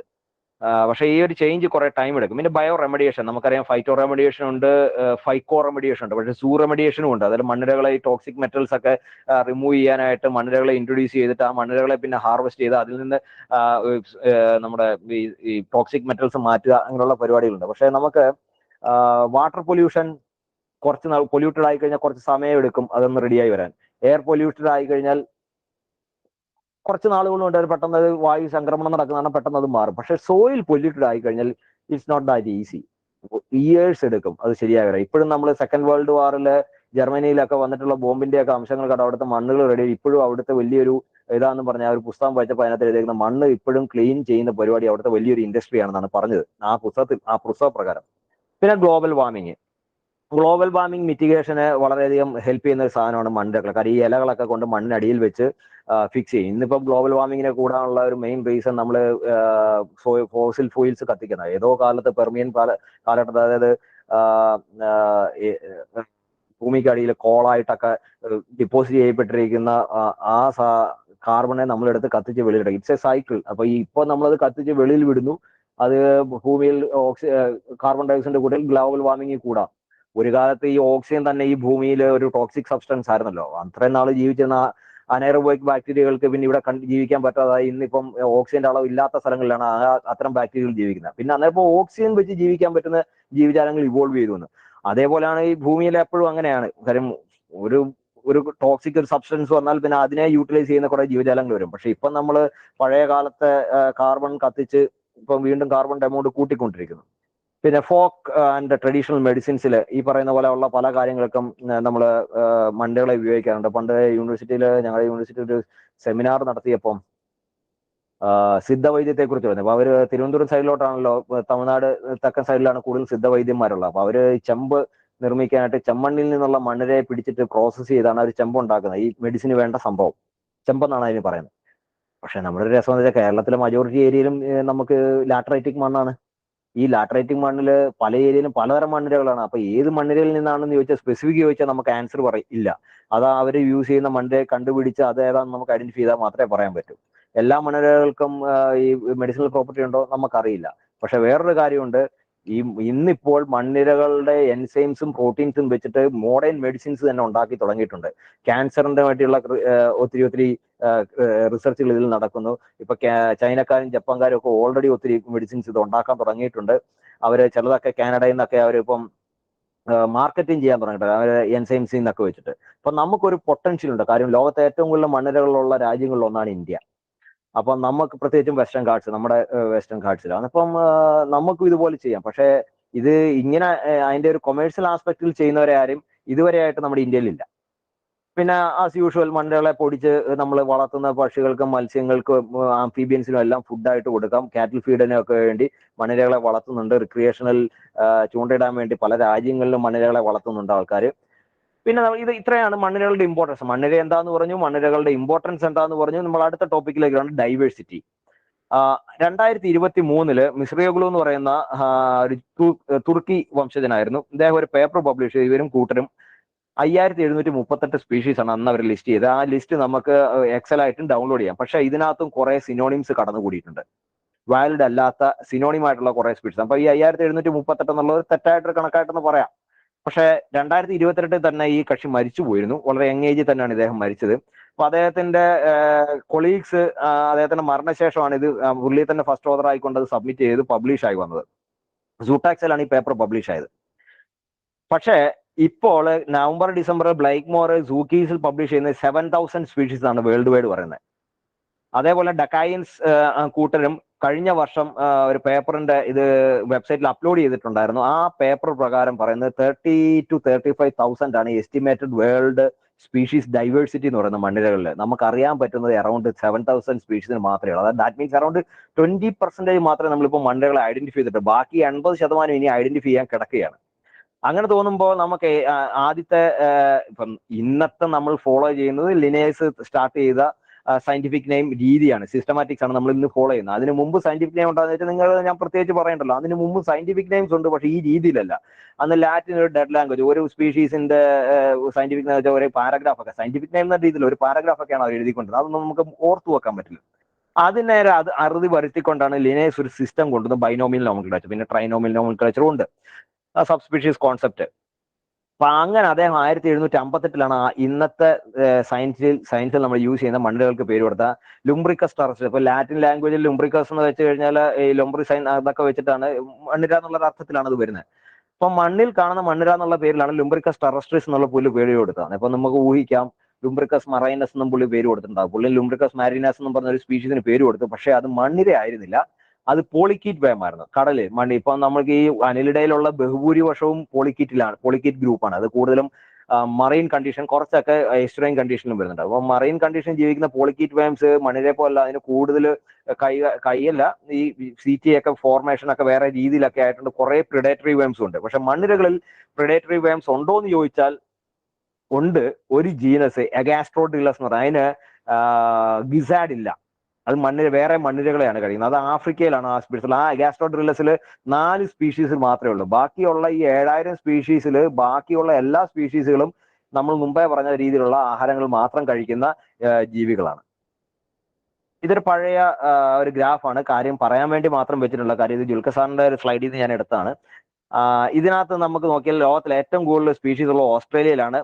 700 പരം സ്പീഷീസുകൾ ഓസ്ട്രേലിയയിലുണ്ട്. ഇപ്പൊ 900 മേലെ ഉണ്ടെന്ന് ഒരു പേപ്പറിൽ കിടക്കുന്ന കണ്ടിരുന്നു. പിന്നെ ഇന്ത്യ അല്ല വരുന്നത്, ചൈനയാണ് വരുന്നത്. പിന്നെ നോക്കുക, ഭയങ്കര ലോകത്തിലെ ഏറ്റവും കൂടുതൽ ഡൈവേഴ്സിറ്റി ഉള്ള രാജ്യങ്ങളൊക്കെ നോക്കുക. ബ്രസീൽ, കൊളംബിയ ഇതിനകത്ത് കൊടുത്തിട്ടേ ഇല്ല. ബ്രസീൽ, അതിനൊക്കെ വളരെ ഇത്രയും സ്പീഷീസുകൾ ഇല്ല. ഇന്ത്യയിലുള്ള അത്രയും പോലും ബ്രസീലിലില്ല. പിന്നെ ആഫ്രിക്ക എവിടെയെങ്കിലും ഉണ്ടോ? ലോകത്തിലെ ഏറ്റവും വലിയ ഇന്റാക്ട് ആയിട്ടുള്ള ഫോറസ്റ്റുകളുള്ളതാണ് സെൻട്രൽ ആഫ്രിക്കൻ റീജിയനിൽ. അവിടെ ഒന്നുമില്ല. കാര്യം ഇന്ത്യയിലുള്ള റിപ്പോർട്ട് ചെയ്തിട്ടുള്ള സ്പീഷീസ് പോലും എൻ്റെ ആഫ്രിക്കൻ കോണ്ടിൽ നിന്ന് കണ്ടെത്തിയിട്ടില്ല. ഈ പറയുന്ന കൊളംബിയനോ ഹൈലി റിച്ച് ആയിട്ടുള്ള രാജ്യം ഏതാണെന്ന് വെച്ചാൽ ബ്രസീലിനേക്കാളും പോലും ഹൈലി റിച്ച് ആണ് കൊളംബിയ പോലും ഇത്രയും സ്പീഷീസ് ഇല്ല. എന്തുകൊണ്ടാന്ന് ചോദിച്ചു കഴിഞ്ഞാൽ ഓസ്ട്രേലിയ എന്ന് വെച്ചാൽ മജോറിറ്റി റീജിയൻ ഡ്രൈ ലാൻഡ് ആണ്, പക്ഷെ ഓസ്ട്രേലിയയിൽ ഹൈ ഡൈവേഴ്സിറ്റി ആണ്. ഒരു റീസൺ അവിടെ ബ്രിട്ടീഷുകാർ കോളനൈസ് ചെയ്ത കാലം തൊട്ട് അവർ മണ്ണിരകളെ കുറിച്ച് പഠിക്കുന്നു. അതിനുശേഷവും ആൾക്കാർ കണ്ടിന്യൂസ് പഠിച്ചു, ഇപ്പോഴും പഠിച്ചുകൊണ്ടേയിരിക്കുന്നു. അത് കാരണം പുതിയ സ്പീഷീസുകൾ വന്നുണ്ട്. ഈവൻ ഇന്ത്യയുടെ ഡ്രൈ സോണിൽ പോലും 4, 5, 6 വർഷങ്ങൾക്ക് ശേഷം ഒന്ന് മഴ പെയ്ത ചില സ്പീഷീസുകൾ മണ്ണിൽ വെളി വന്നിട്ട് വരാറുണ്ട്. അങ്ങനെ വീഴുമ്പോൾ ഈ റീസെന്റ് ഒരു 2-3 വർഷം പോലും 2 പുതിയ ജീനസിനെ തന്നെ അവർ ഡിസ്ക്രൈബ് ചെയ്ത് dry land, typical desert kind of ഏരിയയിൽ നിന്ന്. അപ്പൊ അങ്ങനെയുള്ള കാരണം അവിടെ ധാരാളം ഇപ്പോഴും 96A BGM ജാമൈസൺ എന്ന് പറഞ്ഞ കക്ഷി കഴിഞ്ഞ വർഷവും ഒരു പേപ്പർ പുള്ളി പബ്ലിഷ് ചെയ്തിരുന്നു. 96 വയസ്സുണ്ട്. എന്റെ 2-3 പേപ്പറുകൾ പുള്ളിയാണ് റിവ്യൂ ചെയ്തത്. ഇത്രയ്ക്കും ചില സുവോളജിസ്റ്റ് ആണ്. ധാരാളം പുസ്തകങ്ങൾ നമ്മളിവിടെ വളരെ കോമൺ ആയിട്ട് വായിക്കുന്ന സുവോളജിക്കാർ പഠിക്കുന്ന ചില പുസ്തകങ്ങളൊക്കെ അതിന്റെ ബയോളജി, അതായത് റീപ്രൊഡക്റ്റീവ് ബയോളജിയെ കുറിച്ചൊക്കെ പുസ്തകം എഴുതുന്നത്. പുള്ളി ഒരു വേൾഡ് ഫേമസ് ടാക്സോണമിസ്റ്റ് കൊണ്ടാണ്. ടാക്സോണമിസ്റ്റ് മാത്രമല്ല, സിസ്റ്റമാറ്റിക്സിൽ നമ്മൾ യൂസ് ചെയ്യുന്ന പല ക്ലാസിഫിക്കേഷൻസിന്റെ നെയിമിങ്സ് നടത്തിയിരിക്കുന്നത് പുള്ളിയാണ്. ഇവരൊക്കെ ഇരിക്കുന്നതാണ് ബ്ലൈക്ക് മോറോ പുള്ളിയുടെ ഒരു സ്റ്റുഡന്റ് ആണ്. ഇവർ തമ്മിൽ അത്ര നല്ല ടൈംസിലല്ല. ഇവരൊക്കെ ഇരിക്കുന്ന ധാരാളം സ്പീഷീസുകൾ ഓസ്ട്രേലിയയിൽ നിന്ന് ഡിസ്ക്രൈബ് ചെയ്താണ് ഇത്രയും വന്നിരിക്കുന്നത്. ലോകത്തിലെ ഏറ്റവും കൂടുതൽ മണ്ണിലുള്ള മൂന്നാമത്തെ രാജ്യം ഇന്ത്യയാണ്. അപ്പം ഈ സൗത്ത് ഏഷ്യൻ ഒലിഗോക്കീറ്റ് ഹിസ്റ്ററിയിലേക്ക് നമ്മൾ വരുന്നത്. ഈ സൗത്ത് ഏഷ്യൻ ഒലിഗോക്കീറ്റ് ഹിസ്റ്ററി വരുമ്പോഴത്തേക്ക് ശ്രദ്ധിക്കേണ്ട കാര്യം എന്താണെന്ന് വെച്ചാൽ, ഇന്ത്യയിൽ നിന്നുള്ള ഞാൻ പറഞ്ഞ സൗത്ത് ഏഷ്യൻ ശ്രീലങ്കയിൽ നിന്നാണ് നമ്മുടെ സൗത്ത് ഏഷ്യയിൽ നിന്നുള്ള ഫസ്റ്റ് സ്പീഷീസിനെ ഡിസ്ക്രൈബ് ചെയ്യുന്നത്. 1844 ടെമ്പിൾട്ടൺ എന്ന് പറഞ്ഞ ആളാണ് ഡിസ്ക്രൈബ് ചെയ്തത്. ഒരു വേഗമായിട്ടുള്ള ഒരു ഡിസ്ക്രിപ്ഷൻ ആണെങ്കിലും ഫസ്റ്റ് സ്പീഷീസ് അതാണ് മെഗാസ്കോളസ് സിറിലിയസ്. അതായത് മെഗാസ്കോളസ് വലിയ വയം, നീല കളറുള്ള വലിയ വയം എന്നാണ് അതിന്റെ അർത്ഥം. ഇതിന്റെ നല്ല വലിപ്പം വരുന്ന ഒരു സ്പീഷീസ് ആണ്. ഏതാണ്ട് 1 മീറ്ററിന് അടുത്ത് ലെങ്ത് ഉള്ള ഒരു സ്പീഷീസ്. ഇതിന്റെ വിഡ്ത്ത് തന്നെ 30 mm ആണ്. എന്റെ ഓർമ്മ ശരിയാണെങ്കിൽ 30 mm വരെ വിഡ്ത്ത് വരുന്ന ഒരു സ്പീഷീസ് ആണ്. നമുക്ക് ഇന്ത്യയിൽ അത്രയും വിഡ്ത്ത് വരുന്ന ഒരു സ്പീഷീസ് ഇല്ല. ഇതാണ് സൗത്ത് ഏഷ്യയിൽ നിന്ന് റെക്കോർഡ് ചെയ്ത ഫസ്റ്റ് സ്പീഷീസ്. അതിനുശേഷം 1872 നമുക്ക് ഇന്ത്യ എന്നുള്ള ഫസ്റ്റ് സ്പീഷീസിനെ ഡിസ്ക്രൈബ് ചെയ്തു. ഇപ്പം ടെമ്പിൾട്ടന്റെ വർക്കിന് ശേഷം റോസ എന്ന് പറയുന്ന ആള് ശ്രീലങ്കയിൽ നിന്ന് കുറെ സ്പീഷീസിനെ ഡിസ്ക്രൈബ് ചെയ്തു. മിഷേൽസൺ ഈ പറയുന്ന 9, 10, 11 കാലഘട്ടങ്ങളിൽ കുറെ സ്പീഷീസുകൾ ശ്രീലങ്കയിൽ നിന്ന് ഡിസ്ക്രൈബ് ചെയ്തു. പിന്നെ മിഷേൽസൺ ഇന്ത്യയിൽ നിന്ന് 1910 കുറച്ച് സ്പീഷീസിനെ ഡിസ്ക്രൈബ് ചെയ്യുന്നുണ്ട്. അതിനകത്ത് ശ്രീലങ്കൻ സ്പീഷീസും വരുന്നുണ്ട്. പിന്നെ സ്റ്റീഫൻസൺ എന്ന് പറഞ്ഞ ആളാണ് ലെഫ്റ്റനന്റ് കേണൽ ഡോക്ടർ സ്റ്റീഫൻസൺ. ഇദ്ദേഹം ബ്രിട്ടീഷ് ആർമിയിൽ വർക്ക് ചെയ്തിട്ടുണ്ട്, ഇവിടെ പഠിപ്പിച്ചിട്ടുണ്ട്. പഞ്ചാബ് യൂണിവേഴ്സിറ്റിയിൽ ഇവിടെ ഇദ്ദേഹത്തിന്റെ ഒരു ഫോട്ടോ ഇരിപ്പുണ്ടെന്നാണ് പറയുന്നത്. ഇന്ത്യയിൽ അത് മാത്രമേ ഉള്ളൂ പുള്ളിയുടെ ഇന്ത്യയിലുള്ള ഫോട്ടോ. ഇന്റർനെറ്റിൽ നിന്നുള്ള ഫോട്ടോ ഞാൻ കാണിച്ചു തരാം. പുള്ളി ഒരു പോളിഗ്ലോട്ടാണ്, ഒത്തിരി ഭാഷകൾ അറിയാവുന്ന. പേർഷ്യൻ ഭാഷയിൽ നിന്ന് ഇങ്ങോട്ടോ അതോ ഇവിടുത്തെ ഭാഷകളിൽ നിന്ന് അങ്ങോട്ടോ ഒക്കെ പുള്ളി കുറെ ബുക്കുകളൊക്കെ തർജ്ജമ ചെയ്തിട്ടുണ്ട്. പുള്ളിക്ക് മക്കളില്ലായിരുന്നു, പക്ഷെ അതൊക്കെ കാണാതിരിക്കും പുള്ളിക്ക് ഒത്തിരി സമയമുണ്ട്. അത് എത്രയോ ഇന്ത്യയിൽ നിന്ന് ഏറ്റവും കൂടുതൽ സ്പീഷീസിനെ ഡിസ്ക്രൈബ് ചെയ്താണ്. പക്ഷെ ഇത്രത്തോളം ഡീറ്റെയിൽ ആയിട്ട് ഇവരൊക്കെ എങ്ങനെ വർക്ക് ചെയ്യുന്ന വെച്ചാൽ നമുക്ക് അത്ഭുതമാണ്. കാര്യം അന്നത്തെ കാലത്ത് ഇത്രയും നല്ല മൈക്രോസ്കോപ്പ് ഇല്ല, കറണ്ട് ഇല്ല, ടൈപ്പ് ചെയ്യാനായിട്ടുള്ള ടൈപ്പ് റൈറ്റേഴ്സ് അത്രയ്ക്ക് നല്ലതില്ല. അങ്ങനെ വരുമ്പോൾ എങ്ങനെയാണ് ഇവർ ഇത്രയും വലിയ ബുക്കുകളും ഇതൊക്കെ എഴുതുന്നത്? ഫുൾ ടൈം ഇത് മാത്രമേ ഇവർക്ക് ജോലി ഉണ്ടാകും നമുക്ക് തോന്നിപ്പോകും. പിന്നെ ഗേറ്റ്സ്, ഒരു അമേരിക്കക്കാരനാണ് ഗോർഡൻ ഇ ഗ്രേറ്റ്സ്. ഇദ്ദേഹം മ്യാൻമറിലാണ് മെയിൻ ആയിട്ട് വർക്ക് ചെയ്തത്. പിന്നെ ഇന്ത്യയിലും കുറെ സ്പീഷീസിലൊക്കെ കിട്ടിയിട്ടുണ്ട്. കാര്യം സെക്കൻഡ് വേൾഡ് വാറിന്റെ ടൈമിൽ ജപ്പാൻ ആർമി അവരെ ആക്രമിച്ചപ്പോൾ അവിടെ നിന്നെല്ലാം ഇട്ടെറിഞ്ഞിട്ട് പുള്ളി ഇന്ത്യയിലേക്ക് നടന്നു കയറുകയായിരുന്നു. പിന്നെ കുറച്ച് നാള് UP-യിൽ വർക്ക് ചെയ്തു. നമ്മുടെ തമിഴ്നാട്ടിൽ നിന്നൊക്കെ കുറെ സ്പീഷീസുകളെ ഡിസ്ക്രൈബ് ചെയ്തു. കുറെ സ്പീഷീസിനെ ശ്രീലങ്കയിൽ നിന്ന് ഡിസ്ക്രൈബ്, പിന്നെ തിരിച്ച് അമേരിക്കയിൽ പോയി പിന്നെ സൗത്ത് അമേരിക്കൻ വേൾഡ് വൈഡ് ഒക്കെ ഒത്തിരി വർക്ക് ചെയ്ത ആളാണ്. പിന്നെ ജുൽക്കസാർ നമുക്ക് 1945-40s അവസാന പേപ്പറുകൾ ഗേറ്റ്സ് പബ്ലിഷ് ചെയ്യുന്നത്. അതിനു മുമ്പ് 1930s സ്റ്റീഫൻസൺ മരിക്കുന്നു. അതിനു മുമ്പ് മിഷേൽസൺ മരിച്ചു. അതിനുശേഷം നമുക്കിവിടെ വലിയ വർക്കുകൾ നടക്കുന്നില്ല. പിന്നെ ഗേറ്റ്സുമായിട്ടാണ് ജുൽക്കസാർ സംസാരിച്ച് ജുൽക്കസാർ ISSI ജോയിൻ ചെയ്ത് കഴിഞ്ഞപ്പോൾ ജുൽക്കസാറിനോട്, സാറ് ഇൻസെക്റ്റിലായിരുന്നു വർക്ക് ചെയ്യുന്നത്. അപ്പൊ സാറിനോട് അന്നത്തെ ഡയറക്ടർ പറഞ്ഞെന്നാണ് പറയുന്നത്, you just concentrate on earth worms. ആരും വർക്ക് ചെയ്യുന്നില്ല ഇപ്പോൾ. നിങ്ങളൊരു ഇൻസെക്ടിന്റെ ഏതെങ്കിലും ഒരു ഗ്രൂപ്പിൽ കയറിയാൽ you can never master it എന്നാ പറഞ്ഞത്. കാര്യം അത്രയ്ക്കും വലിയ വാസ്റ്റ് ഗ്രൂപ്പാണ് ഇൻസെക്ടുകളെ. സാറ് വർക്ക് ചെയ്ത് സാറ് 2-3 സ്പീഷീസിനെ പുള്ളിയുടെ PhD പോർഷൻ ആയിട്ട് 2-3 സ്പീഷീസ് ഇൻസെക്ടിനെയും അക്വാറ്റിക് ഇൻസെക്ടിനെയും ഡിസ്ക്രൈബ് ചെയ്തിരുന്നു. അങ്ങനെ സാറിന്റെ ഇൻസിസ്റ്റ് ചെയ്താണ് പുള്ളി ഈ മണ്ണിരകളിലേക്ക് കയറി. പിന്നെ ഡൗട്ട് ചോദിക്കാൻ ഇന്നത്തെ പോലെ ഇന്റർനെറ്റ് ഒന്നും ഇല്ല. ഗേറ്റ്സിന് എഴുതുക, അമേരിക്കയ്ക്ക് എഴുതുക, പിന്നെ അവിടുന്ന് ലെറ്റർ തിരിച്ചു വരിക, അന്നേരം നമുക്കിത് വായിക്കാൻ പറ്റും. 1970s അങ്ങനെ അദ്ദേഹം ഈ ഗേറ്റ്സ് അയച്ച ഒരു ലെറ്റർ എനിക്ക് തന്നിട്ടുണ്ട്. അതിന്റെ ഫോട്ടോ കോപ്പി ഇരിപ്പുണ്ട്. എത്ര ഡീറ്റെയിൽഡ് ആയിട്ട് ഇവരൊക്കെ വർക്ക് ചെയ്യുന്നത്. ഗേറ്റ്സിന്റെ പുസ്തകമുണ്ട് 1972 ബർമീസ് എർത്ത് വോം. എത്രത്തോളം ഡീറ്റെയിൽഡ് ആയിട്ട്. അതുപോലെ നമ്മളെ കൊണ്ടൊന്നും വർക്ക് ചെയ്യാൻ പറ്റില്ല. കാര്യം അവരൊക്കെ അത്രയ്ക്ക് ഡെഡിക്കേറ്റഡ് ആൾക്കാരായിരുന്നു. പിന്നെ ജുൽക്കസാറാണ് പിന്നെ ഇന്ത്യയിലെ വർക്കുകൾ സ്റ്റാർട്ട് ചെയ്ത് 1976 തൊട്ട് അദ്ദേഹത്തിന്റെ പേപ്പറുകൾ ഇപ്പോഴും വരുന്നു.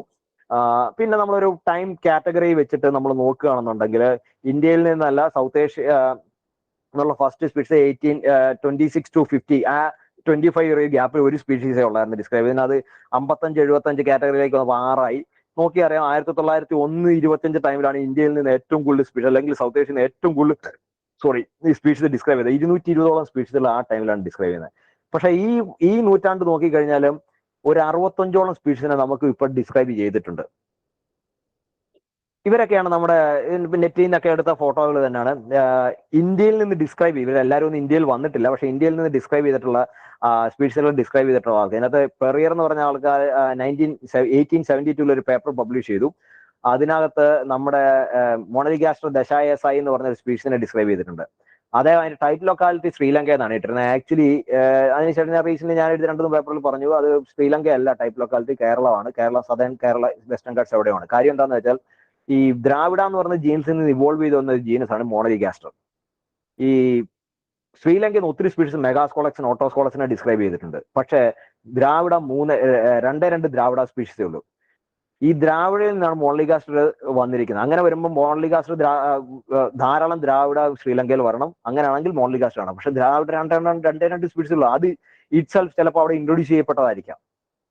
പക്ഷെ വെസ്റ്റേൺ ഗാട്സിലോട്ട് വരുമ്പോൾ വെസ്റ്റേൺ ഗാട്സ് ധാരാളം മോണലിഗാസ്റ്റർ ഉണ്ട്. നമ്മളിവിടെ വർക്ക് ചെയ്ത് തുടങ്ങുമ്പോൾ 9 സ്പീഷീസ് ഉള്ളായിരുന്നു, ഇപ്പൊ 16 സ്പീഷീസ് ഉണ്ട്. ഇനിയും അതിനകത്ത് ഒത്തിരി സ്പീഷീസുകൾ വരും. അപ്പൊ ആ പെറിയർ ആണ് ആദ്യത്തെ സ്പീഷീസിനെ ഡിസ്ക്രൈബ് ചെയ്തത്. പക്ഷേ ജുൽക്കസാന്റെ പഴയ പുസ്തകം നോക്കുകയാണെങ്കിൽ ഇത് ശ്രീലങ്കയാണെന്ന് നമ്മൾ കരുതിക്കൊണ്ടിരുന്ന കാരണം ഒരു പെരിക്കീറ്റ ഹൗലറ്റായി എന്ന് പറഞ്ഞ ഒരു സ്പീഷീസിനെയാണ് നമ്മൾ ഇത്ര നാൾ പറഞ്ഞുകൊണ്ടിരുന്നത്. Type locality Kolkata. ആക്ച്വലി ആ പെരിക്കീറ്റ ഹൗലറ്റയുടെ ഇപ്പോഴത്തെ പേര് മെറ്റഫെയർ ഹൗലറ്റായി എന്നാണ്. ഈ മെറ്റഫെയർ ഹൗലറ്റ് എക്സോട്ടിക് സ്പീഷീസ് ഇവിടെ ഇൻട്രൊഡ്യൂസ്ഡ് ആയിരുന്നു. ഇപ്പൊ ഇദ്ദേഹം ഡിസ്ക്രൈബ് ചെയ്ത പല സ്പീഷീസുകളും ഇൻട്രൊഡ്യൂസ്ഡ് സ്പീഷീസ് ലോകത്തിന്റെ പല ഭാഗം. ഈ സെയിം പേപ്പറിൽ അദ്ദേഹം പെരിയോണിസ് എക്സ്കവേറ്റേഴ്സിനെ ഡിസ്ക്രൈബ് ചെയ്തു. Hanoi Vietnam, Polypheretima elongata Peru. സത്യം പറഞ്ഞാൽ സൗത്ത് ഈസ്റ്റ് ഏഷ്യൻ ഒറിജിൻ ആണ്. ഇങ്ങനെയുള്ള കുറെ എക്സോട്ടിക് സ്പീഷീസിലെ പുള്ളി ഡിസ്ക്രൈബ് ചെയ്തു. പിന്നെ ബോൺ നീലഗിരി റീജിയനിൽ നിന്ന് ഊട്ടി എൻവയോൺസിൽ നിന്ന് കുറെ സ്പീഷീസുകളെ ഡിസ്ക്രൈബ് ചെയ്തു. ഇദ്ദേഹമാണ് ഗ്രാൻഡീസ്, ദ്രാവിഡ ഗ്രാൻഡീസ്, ദ്രാവിഡ നിലമ്പൂരൻസിനെ ഒക്കെ ഡിസ്ക്രൈബ് ചെയ്തത്. രസം എന്താണെന്ന് ചോദിച്ചാൽ ഇദ്ദേഹം വളരെ വേഗമായിട്ടാണ് ഡിസ്ക്രൈബ് ചെയ്തിരുന്നത്. അത് കാരണം ചില സ്പീഷീസുകൾ ഇപ്പോഴും നമുക്ക് ഡൗട്ട്ഫുൾ ആണ് പുള്ളി വേഗമായിട്ട് ഡിസ്ക്രൈബ് ചെയ്ത് കാരണം. ഇപ്പൊ ഉദാഹരണം പറഞ്ഞാൽ അമിൻഡാസ് ബെർലിയാറൻസിസ് എന്ന് പറഞ്ഞൊരു സ്പീഷീസ്, ഇപ്പോഴും അതിന് അമിൻഡാസ് എന്നിരുന്നു, പണ്ട് പെരിക്കീറ്റാന്നായിരുന്നു ഇട്ടിരുന്നത്.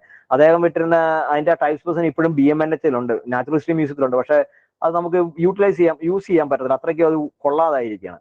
അദ്ദേഹം പറഞ്ഞ പല ക്യാരക്ടർ വെച്ചിട്ട് അതിനെ അമിൻഡാസ് എന്ന് പറഞ്ഞ ജീനസിലെ പെടുത്താൻ പറ്റും. അമിൻഡാസ് സത്യം പറഞ്ഞ മെയിൻലാൻഡ് ഇന്ത്യയിലെ എക്സോട്ടിക് ആണ്. ആ ഒരു ഇൻസെർട്ടൈസഡീസ് കാറ്റഗറിയിലാണ് നമ്മളിപ്പോൾ ആ സ്പീഷീസിനെ നമ്മളിപ്പോൾ പ്ലേസ് ചെയ്തിരിക്കുന്നത്. പിന്നെ ബെൻഹാം കുറച്ച് സ്പീഷീസിനെ ഡിസ്ക്രൈബ് ചെയ്തിട്ടുണ്ട്. ബെഡാർഡ് 1901 കൊൽക്കത്ത ടൈപ്പ് ലൊക്കാലിറ്റി ആയിട്ട് അമിൻഡാസ് അലക്സാൻഡ്രിയെ ഡിസ്ക്രൈബ് ചെയ്തു. അലക്സാൻഡ്രിയും എഗെയിൻ ഒരു എക്സോട്ടിക് സ്പീഷീസ് ആണ്. അങ്ങനെ കുറെ കാര്യങ്ങൾ. പിന്നെ ബെഡാർഡാണ് കൂടുതലും അനാട്ടമിക്കൽ ഫീച്ചേഴ്സിലേക്ക് പോയത്. പിന്നെ അത് വളരെ ഇമ്പോർട്ടന്റ് ഫീച്ചറാണെന്ന് കണ്ടെത്തി എല്ലാവരും ഇപ്പൊ അനാട്ടമിക്കൽ ഫീച്ചേഴ്സ് ആണ് യൂസ് ചെയ്യുന്നത്. ഇപ്പൊ ഇതാണ് പ്രൊഫസർ ജൊഹാൻ വിൽഹം മിഷേൽസൺ, ജർമ്മൻകാരനായിരുന്നു. ഇദ്ദേഹം ക്ലാസിഫിക്കേഷൻ ഒത്തിരിയും ഈ സിസ്റ്റമാറ്റിക്സ് കുറെ ടേംസ് ഒക്കെ ഇൻട്രൊഡ്യൂസ് ചെയ്തിട്ടുണ്ട്. വേൾഡ് വൈഡ് വർക്ക് ചെയ്ത ആളാണ്, ജർമ്മൻകാരനായിരുന്നു. സെക്കൻഡ് വേൾഡ് വാറിൽ, ഫസ്റ്റ് വേൾഡ് വാറിന്റെ ഒക്കെ ടൈമിൽ. എന്നിരുന്നാലും ഇവർ തമ്മിൽ, സയന്റിസ്റ്റുകൾ തമ്മിൽ അങ്ങോട്ടും ഇങ്ങോട്ടും ഒരു കൊടുക്കൽ വാങ്ങലുണ്ട്. പല സ്പീഷീസുകളും പുള്ളിക്ക് അയച്ചു കൊടുത്ത് പുള്ളി ഐഡന്റിഫൈ. ഈവൻ റാവു എന്ന് പറഞ്ഞ നമ്മുടെ ഇവിടുത്തെ ബാംഗ്ലൂരിലെ IISc ഉണ്ടായിരുന്ന ആളാണ് ആ സമയത്ത്. ആ പുള്ളിയും കുറെ സ്പെസിമെൻസ് ഒക്കെ അയച്ചു കൊടുത്തിട്ടുണ്ട്. ഇപ്പൊ കുറെ സ്പീഷീസുകൾ വേൾഡ് വൈഡ് പുള്ളി ഡിസ്ക്രൈബ് ചെയ്തു. പിന്നെ ലൂയി കോഗ്നറ്റി ഡി മാർട്ടിസ് 1911 ഇന്ത്യയിൽ നിന്ന് ഒരു പേപ്പർ പുള്ളി പബ്ലിഷ് ചെയ്തു. ഇതിനകത്ത് മെഗാസ്കോലക്സ്, റാറ്റസ്, ദ്രാവിഡ ഫക്കീർ എന്നൊക്കെ പറഞ്ഞ കുറെ സ്പീഷീസുകളെ പുള്ളി ഡിസ്ക്രൈബ് ചെയ്തു കേരളത്തിൽ നിന്ന്. പിന്നെ സ്റ്റീഫൻസൺ ആണ് 1923 ഫോൺ ഓഫ് ബ്രിട്ടീഷ് ഇന്ത്യ സീസണിലെ പോർഷന്റെ ഭാഗമായിട്ട് ഒലിഗോക്കിറ്റ എന്ന് പറഞ്ഞ പുസ്തകം പബ്ലിഷ് ചെയ്തത്. ധാരാളം ഇന്ത്യയിൽ നിന്ന് ഏറ്റവും കൂടുതൽ സ്പീഷീസിനെ ഡിസ്ക്രൈബ് ചെയ്ത ആള് സ്റ്റീഫൻസൺ ആണ്. പിന്നെ ഇതാണ് KS പത്മനാഭ അയ്യർ. നമ്മുടെ യൂണിവേഴ്സിറ്റി കോളേജിൽ അദ്ദേഹത്തിന്റെ ഒരു ഫോട്ടോ ഉണ്ട്, പിക്ചർ വരച്ചത്, ഇമേജ്. ഇത് നമ്മുടെ ഈ കുഞ്ഞികൃഷ്ണൻ സാറ്, അദ്ദേഹം അവിടുന്ന് ഫോട്ടോ എടുത്ത് അയച്ചത്. അല്ലാതെ ഇദ്ദേഹത്തെ കുറിച്ച് നമുക്ക് എവിടെ നോക്കിയാൽ ഇദ്ദേഹത്തിന്റെ ഒരു ഫോട്ടോ കിട്ടാനില്ല, ഇന്റർനെറ്റില്ല. നമുക്ക് ഈ പറയുന്ന വിദേശികളുടെ എല്ലാം ഫോട്ടോ ഇന്റർനെറ്റിൽ അവൈലബിൾ ആണ്. പക്ഷെ നമ്മുടെ നേറ്റീവ് ആയിട്ടുള്ള റാവുവിന്റെ ഫോട്ടോ ഇപ്പോഴും കിട്ടിയിട്ടില്ല. ഒരു പക്ഷേ ഇനി IISc ഉണ്ടോന്ന് അറിയില്ല. ഇപ്പൊ KS മനോഹരയുടെ ഒരു ഫോട്ടോ കിട്ടി, Unnikrishnan. Thanks to Unnikrishnan sir.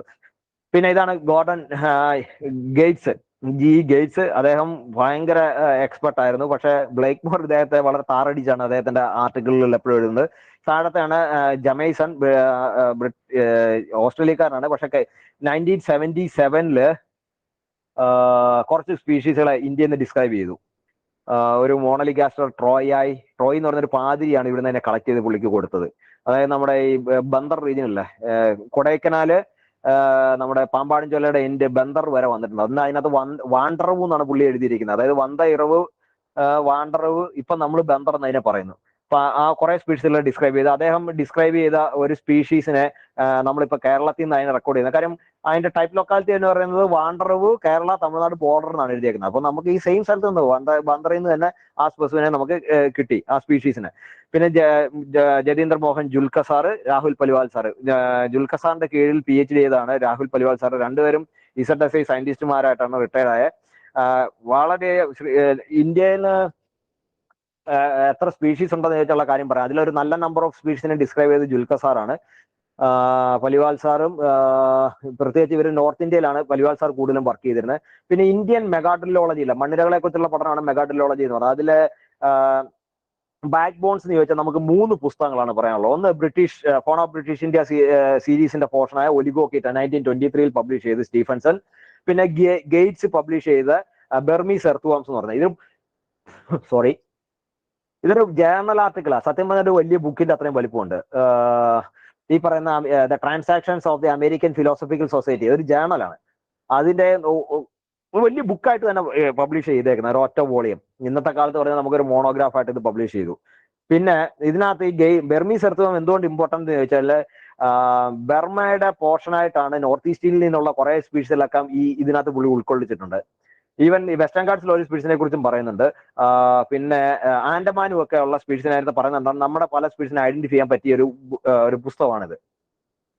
പിന്നെ ഇതിനകത്ത് പറയേണ്ടതെന്ന് വെച്ച് കഴിഞ്ഞാൽ എടുത്തു പറയേണ്ട കുറച്ച് കാര്യങ്ങളുണ്ട്. ഇതിനകത്ത് കുറെ സ്പീഷീസുകൾക്ക് പുള്ളി ലൊക്കേഷൻ കൊടുത്തിട്ടില്ല. എക്സോട്ടിക് സ്പീഷീസ് ആണ്. ഒരുപക്ഷെ അറിഞ്ഞുകൊണ്ട് കൊടുത്താണ് അങ്ങനെ ചെയ്താണെന്ന് അറിയില്ല. പിന്നെ ഇതേ ചെയ്തതിൽ ഒരു ഡ്രോബാക്ക് എന്ന് പറഞ്ഞാൽ ഗേറ്റ്സിന്റെ അദ്ദേഹത്തിന്റെ ഡിസ്ക്രിപ്ഷനിലൊന്നും പിക്ചർ ഇല്ല. അന്നത്തെ കാലത്ത് വരച്ചിട്ടാണല്ലോ കൊടുക്കുന്നത്. ഇന്നിപ്പോ നമുക്ക് ഫോട്ടോഗ്രാഫ് ഉണ്ട്, അല്ലെങ്കിൽ വരയ്ക്കും, രണ്ടും ചെയ്യാം. പക്ഷെ അദ്ദേഹത്തിന്റെ 99% അദ്ദേഹത്തിന്റെ പബ്ലിക്കേഷൻസിലും വരയൊന്നുമില്ല. നമ്മൾ അത് വെച്ചിട്ട് ഇമാജിൻ ചെയ്യണം പുള്ളി എന്താ പറയുന്നതെന്നുള്ള കാര്യം. അതിന് ഞാൻ പണ്ട് ജുൽക്ക സാറിനോട് ചോദിച്ചത് 2 റീസൺ ജുൽക്ക സാർ പറഞ്ഞു. കാര്യം നമ്മൾ എന്തിൽ പ്രിസർവ് ചെയ്യുന്നു അതനുസരിച്ച് ചിലപ്പോൾ ഇതിന്റെ ഷേപ്പിൽ വ്യത്യാസം വരാം. ആൽക്കഹോളിൽ പ്രിസർവ് ചെയ്യുന്നതിന് ഫോർമലിൻ പ്രിസർവ് ചെറിയൊരു വേരിയേഷൻ വരാം കളറിലൊക്കെ. അത് കാരണമായിരിക്കാം പുള്ളി അങ്ങനെ ചെയ്തിരുന്നതാണ് പറഞ്ഞത്. എന്നിരുന്നാലും അതിന് മുമ്പുള്ള പബ്ലിക്കേഷൻസിലെല്ലാം വരച്ചിട്ടുണ്ട് ആൾക്കാർ. സ്റ്റീഫൻസെന്റെനകത്ത് വരയുണ്ട്, ഫെഡാർബു വരച്ചിട്ടുണ്ട്, എല്ലാവരും മിഷേൽ സെന്റെനകത്ത് ഫിഗേഴ്സ് കൊടുത്തിട്ടുണ്ട്. അറ്റ്ലീസ്റ്റ് ഓർഗൻസിന്റെ എങ്കിലും ഫിഗേഴ്സ് കൊടുത്തിട്ടുണ്ട്. പക്ഷേ ഗേറ്റ്സിന്റെ പബ്ലിക്കേഷനിൽ 99% അങ്ങനെയുള്ളതൊന്നും ഇല്ല. പക്ഷെ ഇദ്ദേഹം റീജനറേഷനെ കുറിച്ച് പഠിച്ചിട്ടുണ്ട്, വളരെ ഡീറ്റെയിൽ ആയിട്ട് പഠിച്ചിട്ടുള്ള ഒരു കക്ഷിയാണ്. പിന്നെ ജുൽക്ക സാർ 1988 ഒക്ടോക്കിറ്റിഡി എന്ന് പറഞ്ഞൊരു ഫാമിലിക്ക് വേണ്ടി മാത്രം ഫോൺ ഓഫ് ഇന്ത്യ സീരീസിന്റെ പോർഷനായിട്ട് ചെയ്തതാണ്. പക്ഷെ രസം എന്താന്ന് വെച്ച് കഴിഞ്ഞാല് ഇന്ന് ഒക്ടോക്കിറ്റിഡി എന്ന് പറഞ്ഞൊരു ഫാമിലി ഇല്ല. അതെ, അന്ന് ഒക്ടോക്കിറ്റിഡി ഫാമിലിയിൽ ഇട്ടിരുന്ന ഒരു 98% ജനീറാകളെയും ഇപ്പോൾ അക്കാന്തോഡ്രിലിഡി എന്ന് പറഞ്ഞൊരു ഫാമിലിയിലേക്ക് മാറ്റിയിട്ടുണ്ട്. കുറച്ച് ഫാമിലികളെ നമ്മൾ മെഗാസ്കൊളൈസിഡി ഫാമിലിയിലോട്ടും മാറ്റിയിട്ടുണ്ട്. എന്നിരുന്നാലും പക്ഷെ ഒരു ക്ലാസിക്കൽ പുസ്തകമാണ്. നമുക്ക് ഐഡന്റിഫിക്കേഷൻ പിക്ചർ കുറെ ഓൾമോസ്റ്റ് ഇതിനകത്ത് ഒരു 90% സ്പീഷീസുകൾക്ക് അദ്ദേഹം പടം കൊടുത്തിട്ടുണ്ട്. അതാണ് നമുക്ക് ഐഡന്റിഫൈ ചെയ്യാനൊക്കെ കുറെയൊക്കെ എളുപ്പമാണ്. ഇപ്പൊ ഈ 1923 to 2022 ഇടയ്ക്ക് ക്ലാസിഫിക്കേഷനും സിസ്റ്റമാറ്റിക്സും ഒക്കെ ഒത്തിരി മാറിയത് കാരണം നമുക്ക് എത്രത്തോളം സ്പീഷീസ്, അതെല്ലാം ഇന്ത്യ ആൻഡ് അഡ്ജസന്റ് റീജിയൻസ് ആണ് വരുന്നത്. ഇന്നത്തെ ഇന്ത്യയിൽ എത്ര ഉണ്ടെന്ന് ചോദിച്ചാൽ ആർക്കും അറിയില്ലായിരുന്നു. അപ്പൊ നമ്മൾ 1872 2022 വരെയുള്ള എല്ലാ സ്പീഷീസുകളെയും കമ്പയർ ചെയ്ത് അതിന്റെ സയന്റിഫിക് നെയിമിന്റെ മീനിങ് എന്താണ്, അതിന്റെ ടൈപ്പ് ലൊക്കാലിറ്റി എവിടെയാണ് അതിന്റെ ടൈപ്പ് സ്പെസിമെൻ ഡിപ്പോസിറ്റ് ചെയ്തിരിക്കുന്നത്, അതിന്റെ സിനോണിംസ് എന്തൊക്കെ, ഇങ്ങനെ ഓരോ സ്റ്റേറ്റിലും ആരൊക്കെയാണ് ഇതിനെ റെക്കോർഡ് ചെയ്തിരിക്കുന്നത്, അങ്ങനെയുള്ള എല്ലാ ഡീറ്റെയിൽസും ഉൾക്കൊള്ളിച്ചുകൊണ്ട് ഒരു പുസ്തകം നമ്മൾ പബ്ലിഷ് ചെയ്തു. അതാണിത്. ഇതിനകത്ത് പറയുന്നത് പ്രകാരം 457 സ്പീഷീസ് ആണ് അന്ന് ഇന്ത്യയിൽ ഉണ്ടായിരുന്നത്. പക്ഷെ ഇന്നിപ്പോ അതല്ല. ഇപ്പം ഈ വരുന്ന ആഴ്ചയിൽ തന്നെ ഒരു പേപ്പർ പബ്ലിഷ് ആകും. A synopsis of the earthworms of India, a synopsis of the earthworms of South Asia including Myanmar. അത് പ്രകാരം ഈ ഇൻക്ലൂഡിംഗ് മ്യാൻമാർ വരെ 698 സ്പീഷീസ്, നമുക്ക് ഇന്ത്യയിൽ 503 സ്പീഷീസ് വരുന്നുണ്ട്. പക്ഷെ ഈ 503 ഇപ്പോഴത്തെ കണ്ടീഷൻ അനുസരിച്ചാണെങ്കിൽ 503+4 എന്ന് പറയണം. കാര്യം അതിനകത്ത് 4 സ്പീഷീസിനെ നമ്മൾ സിനോണിമിസ് ചെയ്തിട്ടാണ് ഈ 503 വരുന്നത്. കാര്യം ഈ കേരളത്തിൽ നിന്നുള്ള 4 സ്പീഷീസ്, ഒരു ജീനസ്, ആ ജീനസിലുണ്ടായിരുന്ന സ്പീഷീസ് അല്ലാതെ വേറെ 3 സ്പീഷീസ്, ഈ 3 സ്പീഷീസിനെ നമ്മൾ സിനോണിമിസ് ചെയ്യുന്നത്. അത് ഈ പേപ്പർ പബ്ലിഷ് ആയി വരുമ്പോൾ അതും കൂടെ കുറയും. അപ്പൊ കേരളത്തിൽ ഇപ്പൊ നമ്മൾ 133 സ്പീഷീസ് ഉണ്ടെന്ന് പറഞ്ഞാൽ അതിനകത്ത് -4 കുറയ്ക്കേണ്ടി വരും. സിനോണിമൈസ് ചെയ്യണം. കാര്യം അത് ഓൾറെഡി നോൺ സ്പീഷീസ് ആണ്, വേറെ പേരിൽ അവർ പബ്ലിഷ് ചെയ്യുന്നത്. അപ്പം ഈ എർത്തുവാമിന്റെ ഇനി ഡൈവേഴ്സിറ്റി, അപ്പോൾ ഈ ലോകം മൊത്തം എത്രയുണ്ട് എന്നൊക്കെ നമ്മൾ പറഞ്ഞു. ഇന്ത്യയിലെ ഏതൊക്കെയാണ് ബാക്ക് ബോൺ എന്ന് പറഞ്ഞ ബുക്കുകൾ. ഇനി വരുന്നത് നമ്മളെ ഡൈവേഴ്സിറ്റി, ഇന്ത്യയിലെ ഡൈവേഴ്സിറ്റി. ഇതിനകത്ത് 470 ഇട്ട് 73 ജനറ, 9 ഫാമിലി. ആക്ച്വലി 503 സ്പീഷീസ് ഇപ്പൊ ഇന്ത്യയിലുണ്ട്. 9 ഫാമിലിയെ നമുക്ക് കേരളത്തിലുള്ളൂ. കേരളത്തിൽ 9 ഉള്ളൂ, ഇന്ത്യയിലും 9 ഉള്ളൂ. പക്ഷെ വേൾഡ് വൈഡ് ഫാമിലി നോക്കിക്കഴിഞ്ഞാൽ 23 ഫാമിലികളുണ്ട്. സോറി. അതില് ചില ഫാമിലികളൊക്കെ ചില ഐസൊലേറ്റഡ് ഏരിയാസിൽ മാത്രമേ. ഇപ്പം കൈനോറ്റിഡി എന്ന് പറഞ്ഞൊരു ഫാമിലി എന്റെ ഊഹം ശരിയാണെങ്കിൽ മഡഗാസ്കറിൽ മാത്രമേ ഉള്ളൂ. സ്പാർഗാനോ ഫിലിഡി നോർത്ത് അമേരിക്കയിൽ മാത്രമേ ഉള്ളൂ. ബിവാർഡിലിഡി ജപ്പാനിൽ മാത്രമേ ഉള്ളൂ. അങ്ങനെ കുറെ ഫാമിലികൾ ചില ഐസൊലേറ്റഡ് ഏരിയ പോക്കറ്റ്സിൽ മാത്രമേ ഉള്ളൂ. ലുംബ്രിസിഡി എന്നൊക്കെ വെച്ചാൽ ഹോൾ ആർട്ടിക് റീജിയനിലുള്ളതാണ്. നമുക്ക് മെയിൻലി നമ്മുടെ ഇവിടെ ഈ ഫാമിലി കുറവാണെങ്കിൽ നമുക്ക് ജനീറകൾ ഭയങ്കരമായിട്ടുണ്ട്. അതെല്ലാം മജോറിറ്റി എൻഡമിക് ആണ് ഇവിടെ. കാര്യം എന്താ വെച്ചാൽ നമ്മുടെ ഒറിജിനുമായിട്ട് ബന്ധപ്പെട്ട കിടക്കും. നമ്മുടെ ഭൂമിയുടെ, ഇന്ത്യയുടെ origin. India once upon a time ആഫ്രിക്കയുടെ പോർഷൻ ആയിരുന്നു. മഡഗാസ്കർ വിട്ടുമാറി മഡഗാസ്കറിൽ നിന്ന് ഇവിടെ വന്ന് ഇടിച്ചു കയറി. അത് കാരണം ഈ ഗോണ്ട്വാനൻ ലാൻഡിലുമായിട്ടല്ല ഇന്ത്യൻ സ്പീഷീസ്, ഇന്ത്യൻ ജനീറകൾക്ക് വളരെ സിമിലർ. കാര്യം അക്കാന്തോട്ടിലിഡി ഈ പറയുന്ന എല്ലാ ഏരിയയിലും ഉണ്ട്. ആഫ്രിക്കയിലുണ്ട്, സൗത്ത് അമേരിക്കയിലുണ്ട്, ഓസ്ട്രേലിയയിലുണ്ട്, ഇന്ത്യയിലുണ്ട്.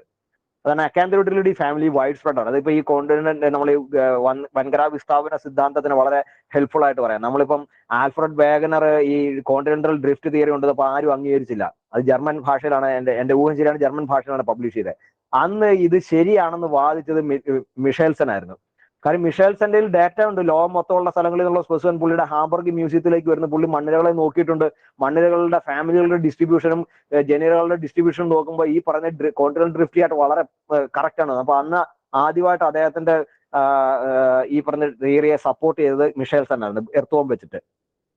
ഇന്ത്യയിൽ ഞാൻ പറഞ്ഞ 503 ഉണ്ട്. അതിൽ 60ഓളം എണ്ണം എക്സോട്ടിക് ആണ്. ഞാൻ പറഞ്ഞല്ലോ, പല യൂറോപ്യൻ രാജ്യങ്ങളും എടുത്താൽ 20 സ്പീഷീസ്, 30 സ്പീഷീസ്, 40 സ്പീഷീസ്, അതിന്റെ അപ്പുറം അവരുടെ എൻ്റെ ഡൈവേഴ്സിറ്റി പോകാറില്ല. പക്ഷെ ഇന്ത്യയിലേക്ക് വന്നാൽ എക്സോട്ടിക് തന്നെ 61 സ്പീഷീസ് ഉണ്ട് ഇന്ത്യയിൽ.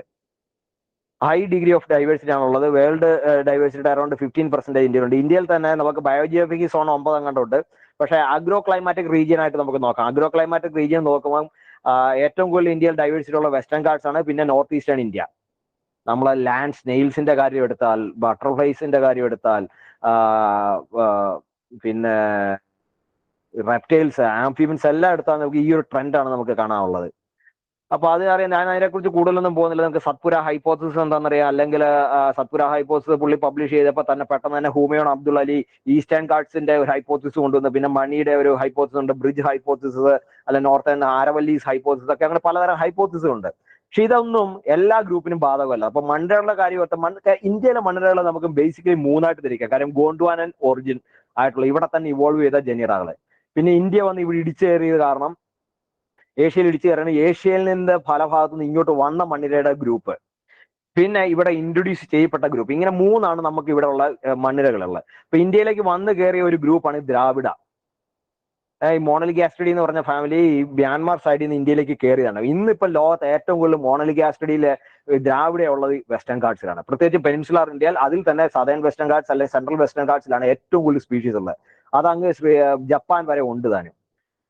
നമ്മുടെ അമൂർ റീജിയന്റെ വടക്കോട്ട് പോയി കഴിഞ്ഞാൽ ലാസ്റ്റ് പെർമനന്റ് ഫ്രീസിംഗ് സോൺ വരുന്നതിന്റെ അടുത്ത് വരെ ഈ ദ്രാവിഡ ഉണ്ട്. ഈസ്റ്റിലോട്ട് പോകുന്നതോടെ ഇതിന്റെ ഡൈവേഴ്സിറ്റി കുറവാണ്. പക്ഷെ അവിടെ പഠിക്കാത്ത കാരണമായിരിക്കാം, അല്ലെങ്കിൽ ഹൈലി എവോൾവ് ആയിട്ടുള്ള ഫെററ്റിമോയിഡ് ഗ്രൂപ്പ്സ് അവിടെ ഡെവലപ്പ് ചെയ്ത് വന്നപ്പോൾ ഒരുപക്ഷെ ദ്രാവിഡസിനെ അവർ ഓരോരത്തേക്ക് ഒതുക്കിയതായിരിക്കാം.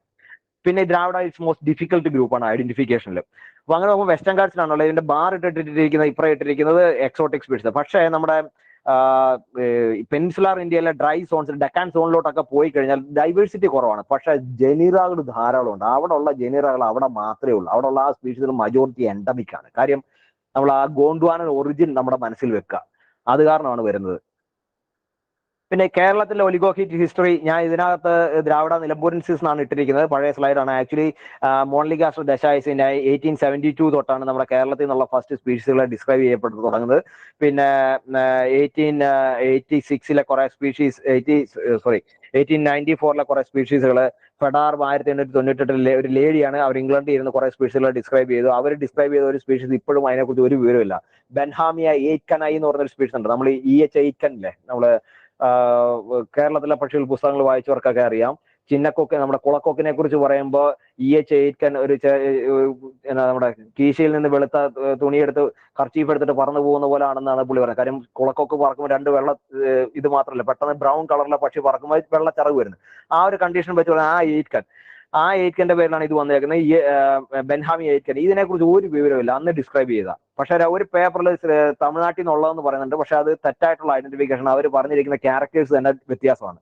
ആ പേര് അവർ പബ്ലിഷ് ആയി വന്നു, പക്ഷെ അത് തെറ്റാണ്. മിഷേൽസൺ 1910, 7, 13 കുറെ സ്പീഷീസുകൾ, ഇതെല്ലാം കേരളത്തിൽ നിന്ന് പല സ്പീഷീസുകൾ ഡിസ്ക്രൈബ് ചെയ്ത ആൾക്കാരാണ്. പിന്നെ സബ്സ്കെന്റ് ഗേറ്റ്സിന്റെ പേപ്പർ ജുൽഖാൻ ചന്ദ്ര 1986 നമ്മുടെ സൈലന്റ് വാലിയിൽ നിന്ന് 2 സ്പീഷീസ് മണ്ണിരകളെയും 2 സ്പീഷീസും നമ്മുടെ ലീച്ചിനെയും കുറിച്ച് ഒരു പേപ്പർ പബ്ലിഷ് ചെയ്തിരുന്നു. അങ്ങനെയുള്ള കുറെ ആൾക്കാരുടെ വർക്കുകൾ. പിന്നെ എർത്ത് ഡൈവേഴ്സിറ്റി ഇന്നിപ്പോ കേരളത്തിൽ 132 സ്പീഷീസ് ആണുള്ളത്. 32 ജനീറ, 9 ഫാമിലി. ഇതിനകത്ത് ഒരു അൺപബ്ലിഷ്ഡ് റെക്കോർഡ്സ് നമുക്ക് ഇവിടെ കുറച്ച് ന്യൂ റെക്കോർഡ്സ് ഉണ്ട്, അതും പബ്ലിഷ് ആയിട്ടില്ല. അതൊക്കെ കൂട്ടുകയാണെങ്കിൽ ഇതിൽ കൂടും. ഒരു 21% ഇന്ത്യയിൽ ഡിസ്ക്രൈബ് ചെയ്തിട്ടുള്ളത് കേരളത്തിലാണുള്ളത്. വെസ്റ്റേൺ ഗാർഡ്സിന് നോക്കി ഒരു 40% നമുക്ക് ഇവിടെ ഉണ്ട്. പിന്നെ ഈ പറയുന്ന 3 ഫാമിലിയിലാണ് നമ്മുടെ ഉള്ളത്. ഇവിടെ കാണുന്നതിൽ ഒരു 85% മണ്ണിരകള് മെഗാസ്കൊളൈസിഡി, മോണലിഗാസ്റ്റിഡി, അക്കാന്തോഡ്രിലിഡി ഫാമിലിയാണ്. അതിൽ തന്നെ ഏറ്റവും കൂടുതൽ മെഗാസ്കൊളൈസിഡിയും മോണലിഗാസ്റ്റിഡിയിലാണ്. മെഗാസ്കൊളൈസിഡി നോക്കിക്കഴിഞ്ഞാൽ നമുക്ക് എക്സോട്ടിക് ജനീറകളും ഇവിടെ ഉണ്ട്, നേറ്റീവ് ജനീറകളും ഉണ്ട്. ഒത്തിരി ജനീറകളുള്ള ഒരു ഗ്രൂപ്പാണ് മെഗാസ്കൊളൈസിഡി. മോണലിഗാസ്റ്റിഡി എന്ന് വെച്ചാൽ നമുക്ക് 2 ജനുസുകൾ മാത്രമേ ഉള്ളൂ. ഒന്ന് മോണലിഗാസ്റ്റർ, 2 ദ്രാവിഡ. അതാണ് ഒരു നല്ല ഇതും വരുന്നത്. പിന്നെ അക്കാന്തോഡ്രിലിൽ കുറെ ജനീറകൾ ഉണ്ടെങ്കിലും അക്കാന്തോഡ്രിലിൽ കൂടുതലും ഹൈലി ഇവോൾവ് ആയിരിക്കുന്നത് നമ്മുടെ പെനിൻസുലാർ ഇന്ത്യൻ പോർഷനിലാണ്, നമ്മുടെ ഡെക്കാൻ പോർഷനിലാണ്. പിന്നെ കേരളത്തിലെ ഏറ്റവും കൂടുതൽ ഇതിനകത്ത് മെഗാസ്കോളക്സ് ആണ് ഏറ്റവും കൂടുതൽ കാണുന്ന ജീൻസ് എന്നാണ് ഞാൻ എഴുതിയിട്ടിരിക്കുന്നത്. പക്ഷെ ആക്ച്വലി ഇപ്പോൾ അത് ദ്രാവിഡയാണ്. ദ്രാവിഡ ഇപ്പൊ 28ഓളം സ്പീഷീസുകൾ, എന്റെ ഓർമ്മ ശരിയാണ്, 28ഓളം സ്പീഷീസുകൾ കേരളത്തിലുണ്ട്. മെഗാസ്കോളക്സ് ഇപ്പോഴും 24 25 ആണ്ടാണ്. പക്ഷെ മെഗാസ്കോളക്സും കൂടും. കാര്യം നമ്മളിപ്പോഴും മെയിൻലി മെഗാസ്കോളക്സിലോട്ട് അങ്ങോട്ട് വർക്ക് ചെയ്ത് തുടങ്ങിയിട്ടില്ല. കുറെ സ്പീഷീസുകൾ പുതിയതാണെന്ന് അറിയാം, നമ്മളത് സ്റ്റാർട്ട് ചെയ്തിട്ടില്ല വർക്ക്. അങ്ങനെ ഇരിക്കുന്ന കാരണമാണ്. പിന്നെ മോണോട്ടിപ്പിക് ജനീറ എന്ന് വെച്ചാൽ ഒക്ടോക്കീറ്റോയിഡസ് എന്ന് പറയുന്ന ജീനസിൽ നമുക്ക് ഒറ്റ സ്പീഷീസേ ഉള്ളൂ. കൊമാരോഡ്രില്ലസ് തൃശ്ശൂർ എന്നുള്ള ഒരു സ്പീഷീസ് ആണ്, ഒറ്റ സ്പീഷീസ് അതിനകത്തുള്ളൂ. പാരിയോഡ്രില്ലസ് 1997 ഡിസ്ക്രൈബ് ചെയ്തതാണ് ജിൽക്കസാർ. അതിനകത്ത് നിലമ്പൂർ റീജിയൻ ഒറ്റ സ്പീഷീസേ ഉള്ളൂ, അതിനകത്ത് വേറെ മൾട്ടിപ്പിൾ സ്പീഷീസ് ഇല്ല. പിന്നെ എർത്തോംസ് ആൻഡ് അലൈഡ് ഗ്രൂപ്പ്സ്, ഇത് പണ്ടൊരു പേപ്പറിന് വേണ്ടി ചെയ്തതാണ്. അന്ന് നമുക്ക് കാസർഗോഡ് നിന്ന് വലിയ റെക്കോർഡൊന്നും ഇല്ലായിരുന്നു, 1-2 സ്പീഷീസുകളായിരുന്നു. ഇപ്പം ഇത് നോക്കി അറിയാം, പാലക്കാട് 33 എന്നാണ് ഇട്ടിരിക്കുന്നത്, തിരുവനന്തപുരം 35. ആക്ച്വലി ഈ പാലക്കാട് ഇപ്പൊ തന്നെ എനിക്ക് 36, 37 അങ്ങാട്ടുണ്ട് പാലക്കാട് ഡിസ്ട്രിക്റ്റില്. കാസർഗോഡ് 6 കണ്ടിട്ട് ആരും ഞെട്ടണ്ട. കാസർഗോഡ് നിന്ന് ബ്രിട്ടീഷുകാരുടെ ടൈമിൽ വർക്കൊന്നും ഇല്ലായിരുന്നു. കണ്ണൂരിൽ നിന്ന് 1925 2 സ്പീഷീസ് റിപ്പോർട്ട് അല്ലാതെ വേറെ ഒന്നും ഇല്ലായിരുന്നു. അതിനുശേഷം നമ്മൾ പബ്ലിഷ് ചെയ്ത കുറച്ചിൻ്റെ വെച്ചിട്ട് അന്ന് ആഡ് ചെയ്തത് പഴയൊരു ഗ്രാഫായി. ഇന്ന് ഒരു കാര്യം ഉറപ്പിച്ചു പറയാം, നമ്മുടെ ഈവൻ ആലപ്പുഴ ഡിസ്ട്രിക്ട് തന്നെ കോസ്റ്റൽ ഡിസ്ട്രിക്ട് ആണ്, കാടില്ല. എന്നിരുന്നാൽ തന്നെ ആലപ്പുഴ ഡിസ്ട്രിക്റ്റിൽ അടക്കം കേരളത്തിലെ ഒറ്റ ജില്ലകൾ പോലും 30 സ്പീഷീസിൽ കുറയാതെ മണ്ണിരകളുണ്ട്. അത് 100% ഉറപ്പാണ്.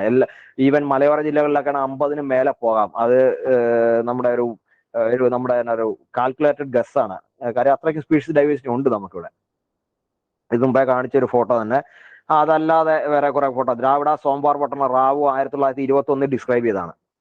ഈ സാധനം കുടകയിൽ നിന്ന് ഡിസ്ക്രൈബ് ചെയ്തു 1920 2-3 സ്ഥലത്ത് നിന്ന് റിപ്പോർട്ടുണ്ട്. അതിനുശേഷം അതിനെക്കുറിച്ച് ഒരു വിവരമില്ലായിരുന്നു.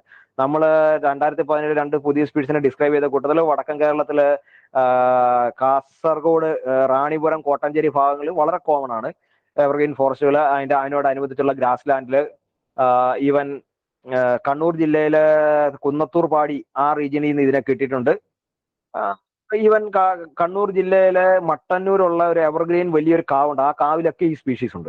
സോംവാർ പട്ടണ ഒരു ദ്രാവിഡ സ്പീഷീസിന്റെ ഫോട്ടോ. താഴെ മെഗാസ്കോളക്സ് ഹെൻഡേഴ്സണയുടെ ഒരു ലൈവ് കണ്ടീഷനിലെ ഒരു ഫോട്ടോയാണ്, പാമ്പാടും ചോലയിൽ നിന്ന് എടുത്ത ഒരു ഫോട്ടോ.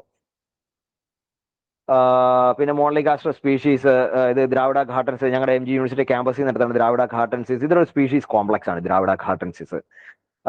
ഗ്ലൈഫിഡിലസ് അനന്റലായി എന്ന് പറഞ്ഞ അനന്റയിലായിരുന്നു ഈ നമ്മുടെ തൃശ്ശൂരും ഒക്കെ വന്ന് പുള്ളി കുറെ സ്പെസിമെൻസ് ഒക്കെ കളക്ട് ചെയ്തിട്ട് പോയിട്ടുണ്ട്. അനന്റയിലെ ഇസഡസയിലെ ആദ്യത്തെ, എന്റെ ഓർമ്മ ശരിയാണെങ്കിൽ ആദ്യത്തെ ഡയറക്ടർ പുള്ളിയാണെന്ന് തോന്നുന്നു. പിന്നെ ഗ്ലൈഫിഡിലസ് സ്പീഷീസിന്റെ അഡൾട്ട് അല്ല, ഒരു യങ് വണ്ണിന്റെ ലൈവ് കണ്ടീഷനുള്ള ഒരു ഫോട്ടോ. അടുത്ത കാലം വരെ ഇവിടെ നമുക്ക് കേരളത്തിലുള്ളത് അനന്റലയും മാത്രമാണെന്നാണ് കരുതിയിരുന്നത്. ഞാൻ കുട്ടനാട്ടുകാരനാണ്. കുട്ടനാട്ടില് എന്റെ വീട്ടിൽ നിന്ന് കളക്ട് ചെയ്ത സ്പീഷീസ് ഒക്കെ കാണത്തുള്ളൂ എന്നാണ് ഞാൻ കരുതിയിരുന്നത്. അപ്പൊ എന്നാ പിന്നെ അതിന്റെ കാലൊന്നും ഒടിഞ്ഞായിരുന്നു. അപ്പൊ അങ്ങനെ കടന്നപ്പോ കുട്ടനാട്ടിലെ ഒരു വർക്ക് ചെയ്താലോ എന്നും പറഞ്ഞ് പേപ്പറൊക്കെ എഴുതി. കാല് റെഡി ആയി കഴിഞ്ഞപ്പോൾ ആലോചിച്ചു എന്തായാലും കുട്ടനാട് നമ്മുടെ നാടല്ലേ, എന്നാ ഒന്ന് കളക്ട് ചെയ്തേക്കാന്ന് പറഞ്ഞ് ഞാൻ ഒന്ന് കുട്ടനാടിന്റെ എല്ലാ ഭാഗങ്ങളും കുട്ടനാടിന്റെ പലതായിട്ട് തിരിച്ചിട്ടുണ്ട്. വൈക്കം കരി, നോർത്ത് കുട്ടനാട്, കായൽ കുട്ടനാട്, ലോവർ കുട്ടനാട്, പുറക്കാട് കരി എന്നൊക്കെ പറഞ്ഞ് തിരിച്ചിട്ടുണ്ടല്ലോ. ഒന്ന് കളക്ട് ചെയ്യാൻ ഈ പറഞ്ഞ എല്ലാ ഇക്കോളജിക്കൽ സ്ഥലങ്ങളിലും ഡിഫറെന്റ് സ്ഥലങ്ങളിലും പോയി കളക്ട് ചെയ്തപ്പം ഗ്ലൈഫിഡുലസിന്റെ ഒരു കർണാടകയിൽ നിന്ന് ഡിസ്ക്രൈബ് ചെയ്ത ഒരു സ്പീഡ്സിനെ കുട്ടനാട്ടിൽ നിന്ന് കിട്ടി, ഗ്ലൈഫിഡുലസ് ക്ലൂവിയാറ്റിൽസ് എന്ന് പറഞ്ഞൊരു സ്പീഡ്സിനെ. പിന്നെ ചെന്നിത്തല ഭാഗത്തു നിന്ന് മെഗാസ്കോളക്സിന്റെ ഒരു സ്പീഷീസിനെ കിട്ടി. അതിനെ ഒരു സബ് സ്പീഷീസ് ആയിട്ടാണ് കണക്കാക്കിയിരുന്നത്. അതിനെ നമ്മൾ സ്പീഷീസ് സ്റ്റാറ്റസ് കൊടുക്കേണ്ടി വന്നു. കാരണം മെഗാസ്കോളക്സ് പെന്റഗോണാലിസ് അതിനെ സബ് സ്പീഷീസിനെ ഒരു സ്പീഷീസ് ആയിട്ട് അതിനെ ഡിസ്ക്രൈബ് ചെയ്തു. അതിനെ പിന്നെ വേറെണ്ണത്തിന്റെ സബ് സ്പീഷീസ് ആക്കി. കാരണം അതിന് ഡിഫറെന്റ് ഡിസ്റ്റിങ്ക്റ്റ് ഫീച്ചേഴ്സ് ആണ്. പിന്നെ അതിനെ സബ് സ്പീഷീസ് ആയിട്ട് കണക്കാക്കേണ്ട ആവശ്യമില്ല. അങ്ങനെ പിന്നെ നമ്മൾ അതിനെ സ്പീഷീസ് എലിവേറ്റ് ചെയ്യും. അപ്പൊ നമ്മൾ എത്രത്തോളം അറിയാമെന്ന് പറഞ്ഞാലും പല സ്ഥലങ്ങളിൽ നമുക്ക് പുതിയ കിട്ടും. അങ്ങനെ നമുക്ക് എന്റെ വീട്ടിൽ വെള്ളപ്പൊക്കത്തിന്റെ സമയത്ത് വീടിന്റെ മുറ്റത്തോടെ ഇങ്ങനെ നടക്കുമ്പോൾ കുറെ ചെറിയ മണ്ടകള് വെള്ളം കയറി ഒരു 3-4 ദിവസം കഴിയുമ്പോൾ മണ്ണുകളെല്ലാം വെളി വന്ന് ചാവും. ഈ ചാകുന്ന എല്ലാം എക്സോട്ടിക് സ്പീഡ്സും ആയിരിക്കും, നേറ്റീവ് സ്പീഡ്സും ഒന്നും ചാകാറില്ല. അങ്ങനെ വന്നപ്പോൾ ഇതിനെ നോക്കിയപ്പോൾ ചെറുത്, ഇപ്പൊ ഞാൻ ഡൈക്കോകാസ്റ്റർ ഒരു എക്സോട്ടിക് സ്പീഡ്സ് ചെറുതായിരിക്കും എന്ന് പറയുന്നത്, എന്നാലും ഫോർമലിൽ ഇരിപ്പുണ്ടോ ഞാൻ അടുത്ത് അതിനകത്ത് ഇട്ടു. പിന്നെ വെള്ളപ്പൊക്കമൊക്കെ കഴിഞ്ഞ് യൂണിവേഴ്സിറ്റി ചെന്ന് നോക്കിക്കഴിഞ്ഞപ്പോൾ കേരളത്തിൽ ഒരു ന്യൂ റെക്കോർഡായിരുന്നു. അതും ഒരു വൈഡ് സ്പ്രെഡ് നേറ്റീവ് പെരിഗ്രെയിൻ സ്പീഷീസ്, ലെനോഗാസ്ട്ര ചിറ്റഗോങ്ങൻസിസ് എന്ന് പറഞ്ഞത് ചിറ്റഗോങ്ങിൽ നിന്ന് ഡിസ്ക്രൈബ് ചെയ്യപ്പെട്ട ഒരു സ്പീഷീസ് ആണ്. അപ്പൊ നമ്മൾ എത്രത്തോളം നമുക്ക് അറിയാമെന്ന് വിചാരിച്ചാലും നമ്മുടെ അറിവിന് വെളിയിലുള്ള സ്പീഷീസുകൾ നമുക്ക് കിട്ടും. ഈ മോണലിഗാസ്ട്ര സ്പീഷീസിന്റെ കാര്യത്തിൽ ഒരു സങ്കടമുണ്ട്. കാര്യം പെരിയാർ ടൈഗർ റിസർവിൽ നിന്ന് ഫണ്ട് കിട്ടിയതാ, ഒരു 5-6 ഉണ്ടായിരുന്നു. കളക്ട് ചെയ്ത് ഞാൻ ഒരു പാക്കറ്റിൽ ജീവനോടെ തന്നെ വെച്ച് ഏർലി മോർണിംഗിലെങ്ങാണ്ടാണ് യൂണിവേഴ്സിറ്റി ചെന്നത്. അപ്പൊ ഞാൻ തിരിച്ച് വീട്ടിൽ വന്നിട്ട് തിരിച്ച് കുളിച്ചിട്ടൊക്കെ തിരിച്ച് എന്ന് ഫിക്സ് ചെയ്യാന്ന് പറഞ്ഞിരുന്നപ്പോഴത്തേക്ക് ഇത് കൂടിനകത്തുനിന്ന് വെളിയെ ഇറങ്ങി താഴെ ഉണങ്ങി ചത്തിരിക്കുന്നു.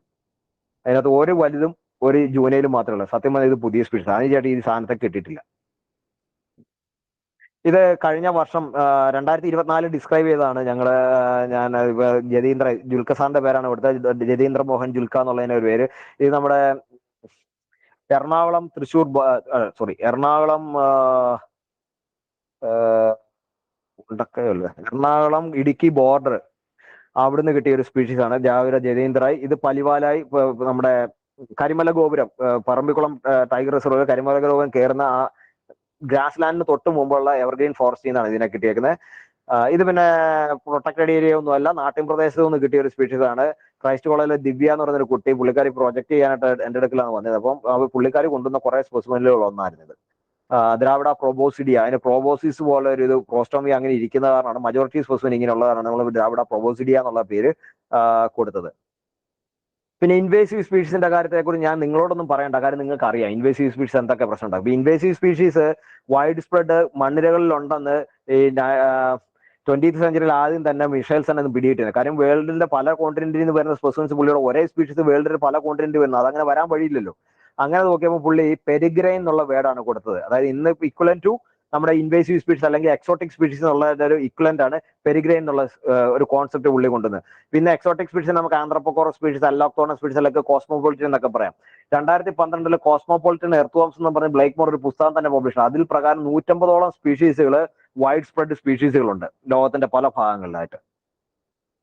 ഇത് നോക്കിയാൽ അറിയാം നമ്മുടെ ഡിഫറെന്റ് ബയോജിയോഗ്രഫിക് സോൺസ് ആണ്. ഇതിനകത്ത് കൊടുത്തിരിക്കുന്ന റെഡ് കളറിന് ഇൻട്രൊഡ്യൂസ്ഡ് ടാക്സയാണ്.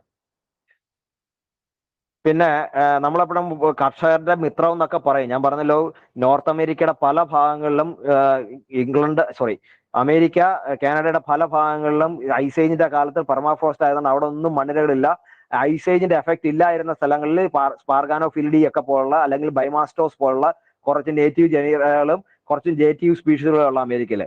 പക്ഷേ ഈ പറയുന്ന നോർത്തേൺ ഫോറസ്റ്റുകളിലോട്ടൊക്കെ മണ്ണിരകൾ ഇല്ലായിരുന്ന കാരണം അവിടെ ഈ ഇല അടിഞ്ഞുകൂടി അതൊരു നല്ല ബയോമാസ് ആയിട്ട് അങ്ങനെ കിടന്നു, ഹ്യൂമസ് ആയിട്ട് കിടന്നു. അതിനകത്ത് വേറെ ഇൻവെർട്ടിബ്രേറ്റ്സ്, പ്ലാന്റ്സ്, ടെറിഡോഫൈറ്റ് ഒക്കെ ഉണ്ടായിരുന്നു. ആ സ്ഥലങ്ങളിലോട്ട് നമ്മൾ യൂറോപ്യൻ എർത്ത്വോംസിനെ ബൈ മിസ്റ്റേക്ക് ഇൻട്രൊഡ്യൂസ് ചെയ്ത് കഴിഞ്ഞപ്പം യൂറോപ്യൻ എർത്ത്വോമിന് ഒന്നേ അറിയുള്ളൂ, തിന്നുക എന്നുള്ളത്. അവർ തിന്ന് ഈ ബയോമാസ് ഹ്യൂമസ് മൊത്തം ഇല്ലാതാക്കി കഴിഞ്ഞപ്പോൾ പല പ്ലാന്റ് സ്പീഷീസുകൾ എക്സ്ട്രിപ്പേറ്റഡ് ആയി പോയി, ചില സ്ഥലത്ത് എക്സ്റ്റിങ്ക്ട് ആയി, പല ഇൻവെർട്ടിബ്രേറ്റും അവിടുന്ന് എക്സ്റ്റിങ്ക്ട് ആയി പോയി. കാര്യം അത് ഇൻവേസീവ് സ്പീഷീസ് ഒരു മണ്ണിര വന്നു കഴിഞ്ഞാൽ, ഇൻവേസീവ് ആയിട്ടുള്ള മണ്ണിര വന്നാൽ എന്തൊക്കെ പ്രശ്നം ഉണ്ടാക്കുന്നു ഇതിൽ നിന്ന് മനസ്സിലാവും. പക്ഷേ നമുക്ക് ഇവിടെ 61 സ്പീഷീസുകളുണ്ട്. നമുക്ക് still we don't have data. അത് എത്രത്തോളം ഇങ്ങനെയുള്ള പ്രശ്നങ്ങൾ ഉണ്ടാക്കുന്നു എന്നുള്ളതിന്റെ കറക്റ്റ് ഒരു സയന്റിഫിക് ഡാറ്റ നമ്മുടെ കയ്യിലില്ല.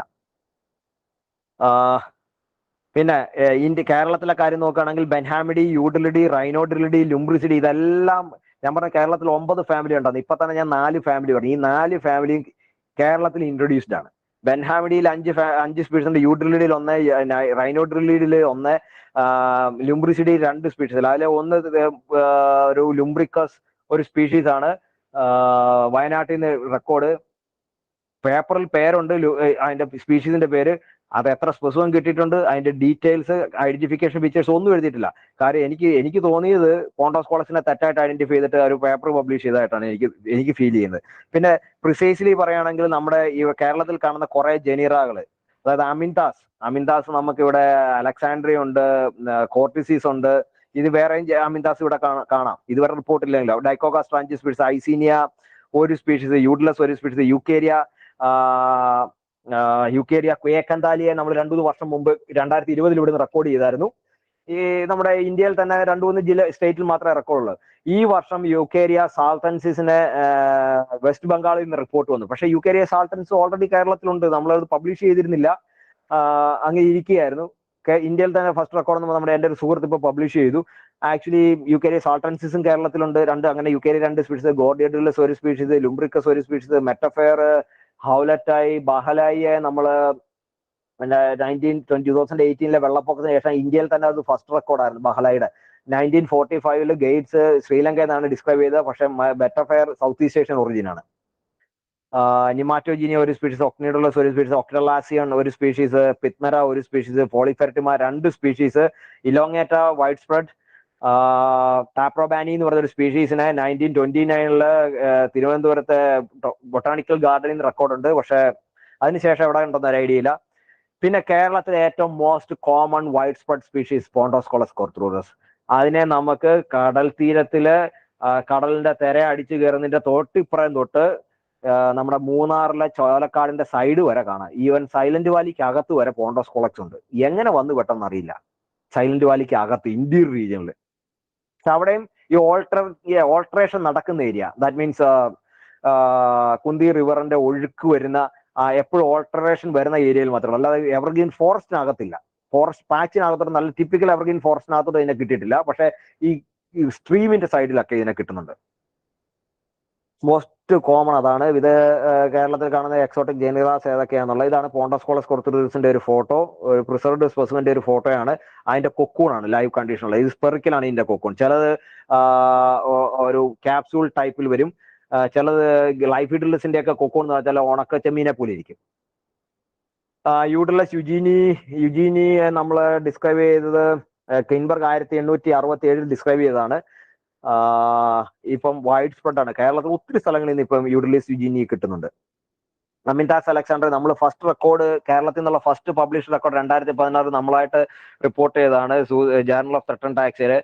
അന്ന് നമ്മൾ കാസർഗോഡ് പല സ്ഥലങ്ങള്, പാലക്കാട്,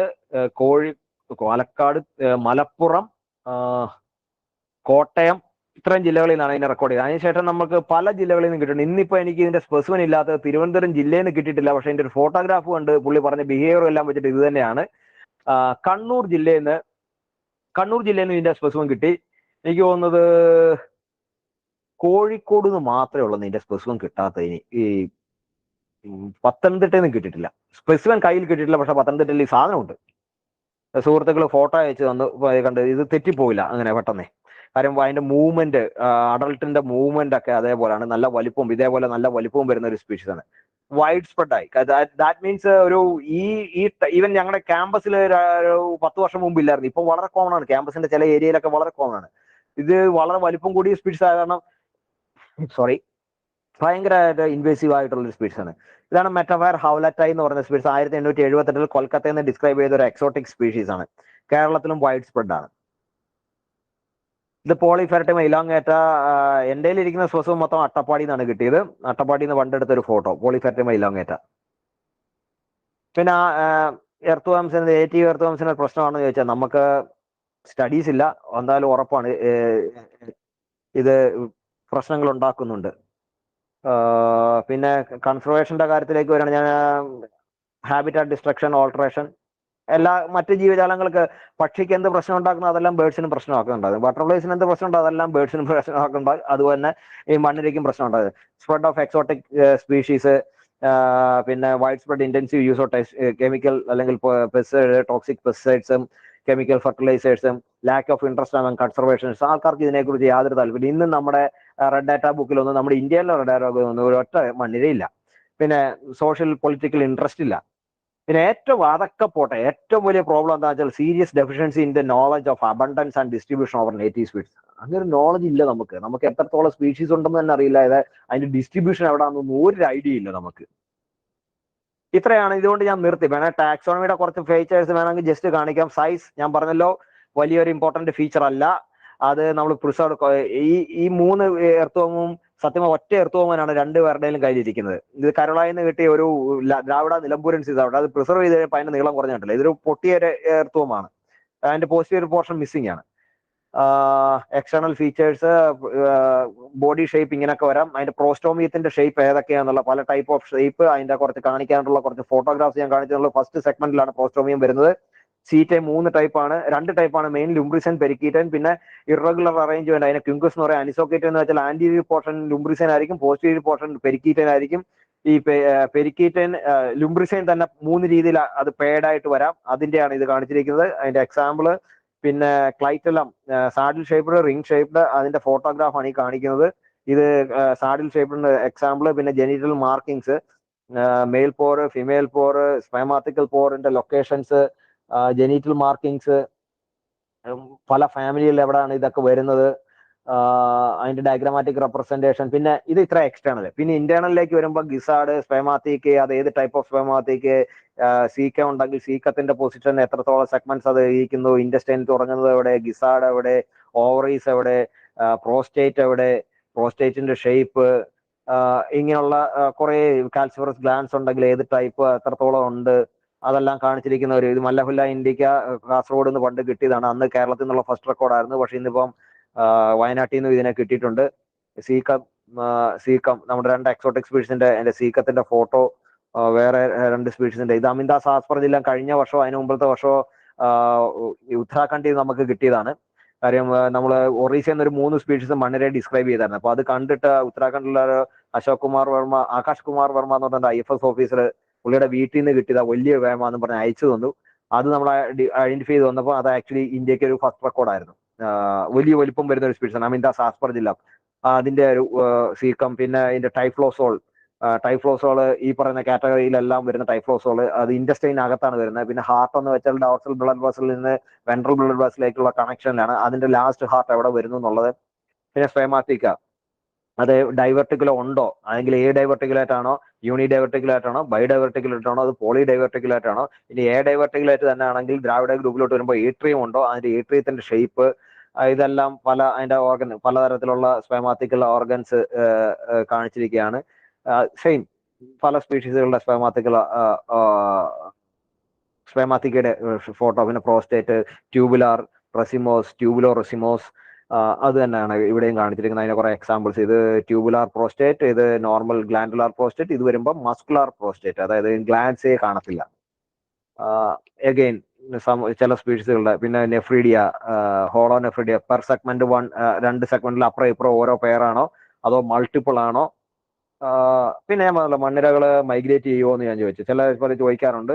വെള്ളം വരുമ്പോൾ ഇങ്ങനെ പോകും. ഇത് കൂടുതലും കുട്ടനാട്ടിൽ ഞങ്ങളുടെ നാട്ടിൽ നിന്ന് തന്നെ എടുത്ത ഫോട്ടോയാണ്. മൊത്തം ചാകാനായിട്ട് പോകുന്നുണ്ട്. കാര്യം വെള്ളം കയറി കിടന്ന ഒരാഴ്ച 3-4 ദിവസം കഴിഞ്ഞാൽ ഈ മണ്ണിരകൾ ഗ്രൂപ്പായിട്ട് പോകും, ചാവും.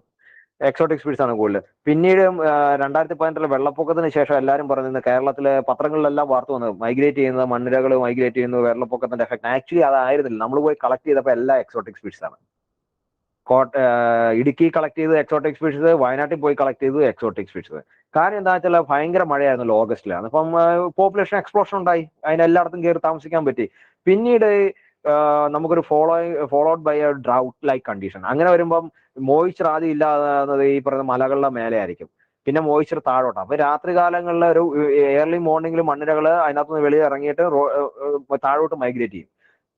വെളിച്ചം വരും, UV റൈസ് അടിച്ചാൽ ഇത് ചാകും. അങ്ങനെ അപ്പോൾ മാസമായിട്ട് ചാകുന്നു. അങ്ങനെയാണ് അത് സംഭവിച്ചത്. ഒന്ന് നേറ്റീവ് സ്പീഡ്സിനെ ഒന്ന് അവിടെ കിളയ്ക്കുമ്പോൾ നമുക്ക് നേറ്റീവ് സ്പീഡ്സിനെ കിട്ടുന്നുണ്ട്, പക്ഷെ വെളിയിൽ ഇറങ്ങി ചത്ത് കിടക്കുന്നതിനകത്ത് ഒന്നും ഒറ്റ നേറ്റീവ് സ്പീഡ്സ് ഇല്ല, എല്ലാ എക്സോട്ടിക് സ്പീഡ്സിനായിരുന്നു. ഇതൊക്കെ കേരളത്തിലെ പല സ്ഥലങ്ങളിലായിട്ട് നമ്മൾ കളക്ട് ചെയ്തതാണ്. ഇതൊരു പഴയ സ്ലൈഡാണ്. ഇന്നിപ്പോൾ നമ്മൾ 21 സ്പീഡ്സിനെ ഡിസ്ക്രൈബ് ചെയ്തു, 2 ന്യൂ റെക്കോർഡ് ഇന്ത്യക്ക്, കേരളത്തിലേക്കും കുറെ റെക്കോർഡ്. അതിന്റെ അർത്ഥം കേരളത്തിൽ ഇത് പണ്ട് തൊട്ടേയൊക്കെ കാണുമെന്നേ, നമ്മളാരും വർക്ക് ചെയ്യാത്തതാണ്. ഇപ്പൊ തമിഴ്നാട്ടിലും കർണാടകയിലും ഒക്കെ ഉള്ള ഒത്തിരി സ്പീഡ്സ് നമുക്ക് കേരളത്തിലും ഉണ്ട്, നമ്മളാരും പിടിക്കുന്നില്ല, അത് കാരണം റെക്കോർഡ് വരുന്നില്ല എന്നുള്ളൂ. ഇപ്പം നമ്മൾ 21 സ്പീഡ്സ് ഡിസ്ക്രൈബ് ചെയ്തതിൽ മജോറിറ്റിയും കേരളത്തിൽ നിന്നാണ്. 3 ഒറീസ, 1 തമിഴ്നാട്, 2 ത്രിപുരയിൽ നിന്നാണ് നമ്മൾ ഡിസ്ക്രൈബ് ചെയ്തത്. ഇപ്പം കർണാടക എന്ന് പറഞ്ഞാൽ ഇപ്പൊ അയക്കും. ഇപ്പൊ കേരളത്തിലും തമിഴ്നാട്ടിലുമായിട്ട് ഒരു സ്പീഡ്സിനെ നമ്മളിപ്പം ഡിസ്ക്രൈബ് ചെയ്ത് ഇപ്പൊ റിവ്യൂവിൽ കിടക്കുന്നു. പിന്നെ ഒറീസയിൽ നിന്ന് ഡിസ്ക്രൈബ് ചെയ്ത് വളരെ ഇൻട്രസ്റ്റിംഗ് ആണ്. മെഗാസ്കോളക്സ് എന്ന് പറഞ്ഞ ജീനസ്, ഞാൻ പറഞ്ഞല്ലോ, അത് ശ്രീലങ്കയിൽ നിന്നാണ് അതിന്റെ ടൈപ്പ് ലൊക്കാലിറ്റി. മെഗാസ്കോളക്സ് ലോകത്ത് എല്ലായിടത്തും ഉള്ളതെന്ന് വെച്ചാൽ ഇന്ത്യയിലുണ്ട്, വെസ്റ്റേൺ ഗാട്സിൽ, പിന്നെ ശ്രീലങ്കയിൽ. പണ്ട് ഓസ്ട്രേലിയ ഉണ്ടായിരുന്നു, പക്ഷെ ആ ജനീറകളെ നമ്മൾ പലതാക്കി കഴിഞ്ഞപ്പോൾ ഇപ്പോൾ ഓസ്ട്രേലിയയിൽ മെഗാസ്കോളക്സ് ഇല്ല, അതെല്ലാം വേറെ വേറെ ജനീറകളായിപ്പോയി. പിന്നെ ഒരു സ്പീഷീസ് ഈസ്റ്റേൺ ഗാട്ടിൽ ഒരു സ്ഥലത്തുണ്ട്, ഒറ്റ സ്പെസിഫിനിൽ അതിനെ അറിയത്തുള്ളൂ. ആ ഡിസ്ക്രൈബ് ചെയ്ത് 1925 ഡിസ്ക്രൈബ് ചെയ്യുന്ന ശേഷം അതിനെക്കുറിച്ച് ഒരു വിവരമില്ല. പക്ഷെ ഇപ്പൊ നമുക്ക് ഒറീസയിൽ കിട്ടിയപ്പോൾ മെഗാസ്കോളക്സ് 3 പുതിയ സ്പീഷീസ് നമ്മൾ അവിടെ നിന്ന് ഡിസ്ക്രൈബ് ചെയ്തു. ദാറ്റ് മീൻസ് ഈസ്റ്റേൺ ഗാട്സിൽ എല്ലായിടത്തും ഒറീസയിൽ ഈ പറയുന്ന സ്പീഷീസ് ആരും വർക്ക് ചെയ്യുന്നില്ല. ഈസ്റ്റേൺ ഗാട്സ് എന്ന് വെച്ചാൽ ഐസൊലേറ്റഡ് ഹിൽ ഗ്രൂപ്പ്സ് ആണ്. ഓരോ ഗ്രൂപ്പിലും ഡിഫറെന്റ് സ്പീഷീസ് ഉറപ്പായിരിക്കും. ഇത് മാത്രമല്ല, വേറെ ഒത്തിരി സ്പീഷീസ് കാണും അവിടെ, ആരും വർക്ക് ചെയ്യാത്തതിൻ്റെയാണ്. പിന്നെ മണ്ണിരകളെ തിന്നാവോ എന്ന് ചോദിച്ചു കഴിഞ്ഞാൽ തിന്നുന്നവർ ഒത്തിരി പേരുണ്ട്. ഈവൻ സൗത്ത് അമേരിക്കയിലെ ചില ട്രൈബ്സ് കഴിക്കുന്നുണ്ട്. ഒരു 2 വർഷം മുമ്പ് ചൈനക്കാർ ഇതിനെ ഉണക്കി സൂപ്പ് ഉണ്ടാക്കി കഴിക്കും. 2 വർഷം മുമ്പ് നോർത്തേൺ തായ്ലൻഡിൽ ഈ മണ്ണിരകളെ പിടിച്ച് ചൈനക്കാർക്ക് വേണ്ടി പിടിച്ച് കട്ട് ചെയ്ത് ഗട്ടെല്ലാം എടുത്ത് കളഞ്ഞിട്ട് സ്മോക്ക് ചെയ്തിട്ട് അയക്കും. അങ്ങനെ അവിടുത്തെ 2-3 ആൾക്കാർ ഈ ഏർലി മോർണിംഗിൽ ഇതിനെ ഹണ്ട് ചെയ്യാൻ പോകുന്നവരുടെ കൂട്ടത്തിൽ പോയി കുറെ മണ്ണിരകളെ കളക്ട് ചെയ്തുകൊണ്ട് വന്നതിനകത്ത് തന്നെ പുതിയ സ്പീഷീസ് 2 ഉണ്ടായിരുന്നു. അത് പബ്ലിഷ് ചെയ്ത് വന്നിട്ടുമുണ്ട്. ഇത്രയേ ഉള്ളൂ പറയുന്നത്. ഇതാ ഞാൻ പറഞ്ഞൊരു പുതിയ സ്പീഷീസ്, പക്ഷെ സ്പെസിമെൻസ് കുറവാണ്. ഒരു ഈവൻ സിംഗിൾ സ്പീഷീസ് വെച്ച് ഞാൻ ഒരു സ്പീഷീസിനെ ഡിസ്ക്രൈബ് ചെയ്തിട്ടുണ്ട്. ഇനിയും നമുക്ക് ചെയ്യാം, അത്രയ്ക്ക് യുണീക്ക് ക്യാരക്ടർ ആണെങ്കിൽ ചെയ്യാം. അല്ലാന്നുണ്ടെങ്കിൽ നമ്മൾ ചെയ്യരുത്. കാര്യം ഒരു മെക്സിക്കോയിൽ നിന്ന് ഒരു പേപ്പർ വന്നതിൽ അവരൊരു സിംഗിൾ സ്പെസിമെൻ വെച്ച് അവർ സ്പീഷീസിനെ ഡിസ്ക്രൈബ് ചെയ്തു. അതിന് റീസൺ ഇത്രയേ ഉള്ളൂ, അവരൊരു കീ ഉണ്ടാക്കി, ഇന്ന സ്ഥലത്ത് പോയിട്ട് ഇങ്ങനെയാണെങ്കിൽ അവർ വീണ്ടും പോയി കളക്ട് ചെയ്യുക, അതിനെ ഡിസ്ക്രൈബ് ചെയ്യുക. അല്ലാന്നുണ്ടെങ്കിൽ അതിന് മോളിക്കുലാർ ചെയ്യുക. അല്ലെങ്കിൽ നിങ്ങൾ ആ ഒരു ഗ്രൂപ്പിൽ അത്രയ്ക്ക് കോൺഫിഡന്റ് ആണെങ്കിൽ മൾട്ടിപ്പിൾ സ്പീഡ്സിന് അതിനകത്ത് ഡിസ്ക്രൈബ് ചെയ്തിട്ടുണ്ടെങ്കിൽ നിങ്ങൾ go ahead and describe with 1 specimen എന്ന് പറയുന്നത്. ഇവർ അതിനെ ഡിസ്ക്രൈബ് ചെയ്യാനുള്ള റീസൺ എന്ന് വെച്ചാൽ ഇവര് കളക്ട് ചെയ്തു, കുറച്ച് വർഷം ശേഷമാണ് ആ സ്പെസിമെൻ എടുത്ത് നോക്കിയത്. അപ്പോൾ അത് പുതിയ സ്പീഡ്സ് വീണ്ടും കളക്ട് ചെയ്യാനായിട്ട് ആ സ്ഥലത്ത് ചെന്നപ്പോൾ കാടിൽ നിന്ന് കിലോമീറ്ററുകൾ മാറി ആ സ്ഥലം. ഇന്നിപ്പോ ആ സ്ഥലം ഫാം ലാൻഡ് ആണ്. അവരവിടെ ഒന്നും കളച്ചു നോക്കിയിട്ട് കിട്ടുന്നില്ല. കാട് അവിടുന്ന് ഒത്തിരി കിലോമീറ്റർ മാറി, കാരണം കത്തിച്ച് അവർ മാറ്റി, കാട് ഏരിയ ആയി മാറി, അല്ലാതായി മാറിയ. ഇങ്ങനെയുള്ള പ്രശ്നങ്ങളൊക്കെ കാരണമാണ് ആ പുള്ളി അതിനെ സിംഗിൾ സ്പെസിമെൻ വെച്ച് ഡിസ്ക്രൈബ് ചെയ്തത്. ഈ വർഷം ഞങ്ങള് നമ്മുടെ സൈലന്റ് വാലിയിൽ നിന്ന് ഒരു പുതിയ സ്പീഷീസിനെ ഡിസ്ക്രൈബ് ചെയ്ത് ഒരു ഒറ്റ സിംഗിൾ സ്പെസിമെൻ വെച്ച് സീസ്പാറയ്ക്കും അങ്കിട്ടയ്ക്കും ഇടയ്ക്കുന്നത്. കാര്യം അത്രയ്ക്ക് യുണീക്ക് കാറ്റഗറീസ് ഉള്ള സ്പീഷീസ് ആയതാണ് നമ്മൾ അതിനെ ഡിസ്ക്രൈബ് ചെയ്തത്. കാര്യം അതേ കാറ്റഗറിയിൽ വരുന്നത് നമ്മൾ ഒരു 4-5 സ്പീഷീസിനെ ഡിസ്ക്രൈബ് ചെയ്തിട്ടുണ്ട്. 3-4 സ്പീഷീസിനെ ഡിസ്ക്രൈബ് ചെയ്താണ് നമുക്കറിയാം ഒരു പക്ക പുതിയ സ്പീഷീസ് ആയതാണ് നമ്മൾ ഡിസ്ക്രൈബ് ചെയ്തത്. അല്ലെങ്കിൽ എപ്പോഴും നമ്മൾ സിംഗിൾ സ്പെസിമെൻ വെച്ച് ഡിസ്ക്രൈബ് ചെയ്യാതിരിക്കുന്ന കാര്യം, ഇത് ഇൻവെർട്ടിബ്രേറ്റ് ആണ്. അത് കാരണം റീജനറേഷൻ ഒക്കെ വരുമ്പോൾ ചിലപ്പോൾ ഓർഗൻസ് ഒക്കെ മാറാം അങ്ങോട്ടും ഇങ്ങോട്ടും ഒക്കെ ചില കേസിൽ. അതാണ് മൾട്ടിപ്പിൾ സ്പെസിമെൻസ് വരുമ്പോൾ നമുക്ക് ഇതിന്റെ length, width, number of segments തുടങ്ങിയ കാര്യങ്ങളിലെല്ലാം നമുക്ക് ആ റേഞ്ച് പറയാൻ പറ്റും. ഇത് സിംഗിൾ സ്പീഷീസ് നമ്മൾ റേഞ്ച് പറയാൻ പറ്റില്ല, അങ്ങനെ ഒരു പ്രശ്നം വരും. പിന്നെ ഇത് മോണലിഗാസ്റ്റിഡി ഫാമിലിയാണ്. മോണലിഗാസ്റ്റിഡി ഫാമിലി വരുമ്പം ഗ്യാസ്റ്റർ എന്ന് വെച്ചാൽ തന്നെ വയറിനൊക്കെയുള്ള അർത്ഥമാണല്ലോ വരുന്നത് മെയിനായിട്ട്. ഇപ്പം മോണലിഗാസ്റ്റർ എന്നുള്ള കാര്യം ഇതിന്റെ അകത്ത് ഗിസാഡ്സ് മൾട്ടിപ്പിൾ നമ്പർ വരും. അപ്പൊ ഈ ഗിസാഡിന്റെ പൊസിഷൻ എല്ലാ സ്പെസിമെനിലും ഒരുപോലെ ആയിരിക്കില്ല, ഒരൊറ്റ സ്പീഷീസ് തന്നെ. ചിലപ്പോൾ അങ്ങോട്ടും ഇങ്ങോട്ടും ഒക്കെ വേരിയേഷൻ വരും. അത് കാരണം നമ്മൾ മൾട്ടിപ്പിൾ സ്പെസിമെൻസ് എപ്പോഴും നോക്കുന്നതല്ല. ഇത്രയും പറഞ്ഞുകൊണ്ട് ഞാൻ നിർത്തുകയാണ്. ഇനി ഇതുമായിട്ട് ബന്ധപ്പെട്ട് വേറെ വല്ലതും ചോദിക്കാം. ഓൾറെഡി ഞാൻ 1.5 മണിക്കൂറോളമായി. ഇതുമായിട്ട് ബന്ധപ്പെട്ട് വല്ലതും ചോദിക്കണമെന്നുണ്ടെങ്കിൽ ചോദിക്കാം, അറിയാവുന്നതാണെങ്കിൽ ഞാൻ ആൻസർ പറയാൻ ശ്രമിക്കാം. ഓക്കെ പ്രശാന്ത്, 1.5 മണിക്കൂറായി സാറില്ല, നമുക്കൊരു 5-10 മിനിറ്റ് കൂടി ഒന്നെങ്കിൽ ഇന്ററാക്ഷന് സമയം കൊടുക്കാം. ഇന്ററാക്ട് ചെയ്യുന്ന ആൾക്കാരുണ്ടെങ്കിൽ. ഓക്കെ, ഞാൻ വളരെ സ്പീഡിലാണ് പോയത്, അല്ല ഇത്രയും സാഹചര്യം തീരില്ല. നല്ല ഇൻട്രസ്റ്റിംഗ് ആയിരുന്നു എന്തായാലും. ഓക്കെ.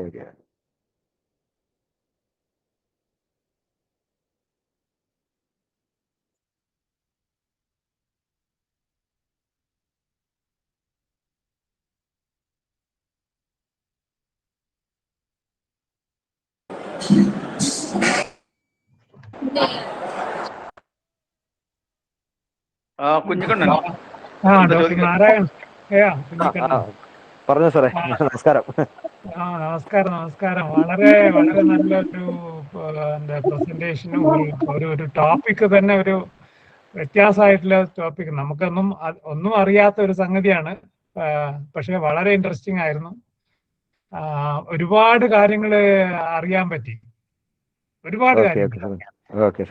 അതില് എനിക്കൊന്ന് പറയാനുള്ളത്, ഈ നിങ്ങൾ പറഞ്ഞില്ലേ മാസമായിട്ട് വന്നിട്ട് പിന്നെ ചത്തുപോകുന്നില്ലേ, ഇത് ഞാൻ ഒരു സ്ഥലത്ത് മൈനിങ് ഏരിയയില് ഇവിടെ മധ്യപ്രദേശ് അല്ല ഛത്തീസ്ഗഡില് ഒരു മൈനിങ് ഉള്ള സ്ഥലത്താണ്. അവിടെ എന്ത് ചെയ്യുന്ന പറഞ്ഞാല് വെള്ളം ഒഴുകി പോകാൻ വേണ്ടിയിട്ട് ചാല് പോലെ റോഡ് സൈഡിൽ റോഡിന്റെ രണ്ടു വശവും സിമെന്റ് ഇട്ടിട്ട് ചാലുണ്ടാക്കി. പക്ഷെ ഒരു വലിയ മഴ കഴിഞ്ഞ് അടുത്ത 2-3 ദിവസം കൊണ്ട് ധാരാളം മണ്ണിര ആ ചാലിലേക്ക് വന്നു. എങ്ങനെയാ വന്നതെന്ന് അറിയില്ല, കാരണം മണ്ണുമായിട്ട് ബന്ധം തന്നെ ശരിക്കും ഇല്ലാതാക്കിക്കൊണ്ടുള്ള കോൺക്രീറ്റ് ചാലുകളാണ്. പക്ഷെ അത് 3 ദിവസം കൊണ്ട് എല്ലാം ചത്തുപോവുകയും ചെയ്തു. അപ്പം ഈ പറഞ്ഞ പോലെ തന്നെ എക്സോട്ടിക് സ്പീഷീസ് തന്നെ ആയിരിക്കുമെന്ന് അറിയില്ല, കാരണം അവിടെ ഒന്നും എനിക്ക് തോന്നുന്നു ആരും സ്റ്റഡി ചെയ്തിട്ടുണ്ടെന്ന്. അത് കണ്ടപ്പോൾ വല്ലാതെ വിഷമം തോന്നി, കാരണം ഇത്രയും എണ്ണം ഒന്നിച്ച് ചാവുന്ന കുറച്ചൊന്നുമല്ല, ഒരു 1000-കണക്കിന് ഉണ്ടാവും. ആ ചാലില് മുഴുവൻ ചത്തിരിക്കുമായിരുന്നു. സാറേ നമ്മള് അത് പറഞ്ഞു സാറേ, പറഞ്ഞു. അല്ല, അത് നേരത്തെ പറഞ്ഞ അതേ റീസൺ തന്നെ ആയിരിക്കുമോ എന്നാണ് ചോദിക്കുന്നത്. സാറേ, നമ്മൾ ആ പറഞ്ഞ സാധനം 2018 നമ്മൾ കണ്ടെങ്കിൽ അത് കഴിഞ്ഞ 2 വർഷം മുമ്പ് അത് പബ്ലിഷ് ആയി, റെക്കോർഡ്സ് ഓഫ് ദി സുവോളജിക്കൽ സർവേസിന്റെ. നമ്മൾ അതിനുവേണ്ടി റിവ്യൂ ചെയ്തപ്പോൾ ഈ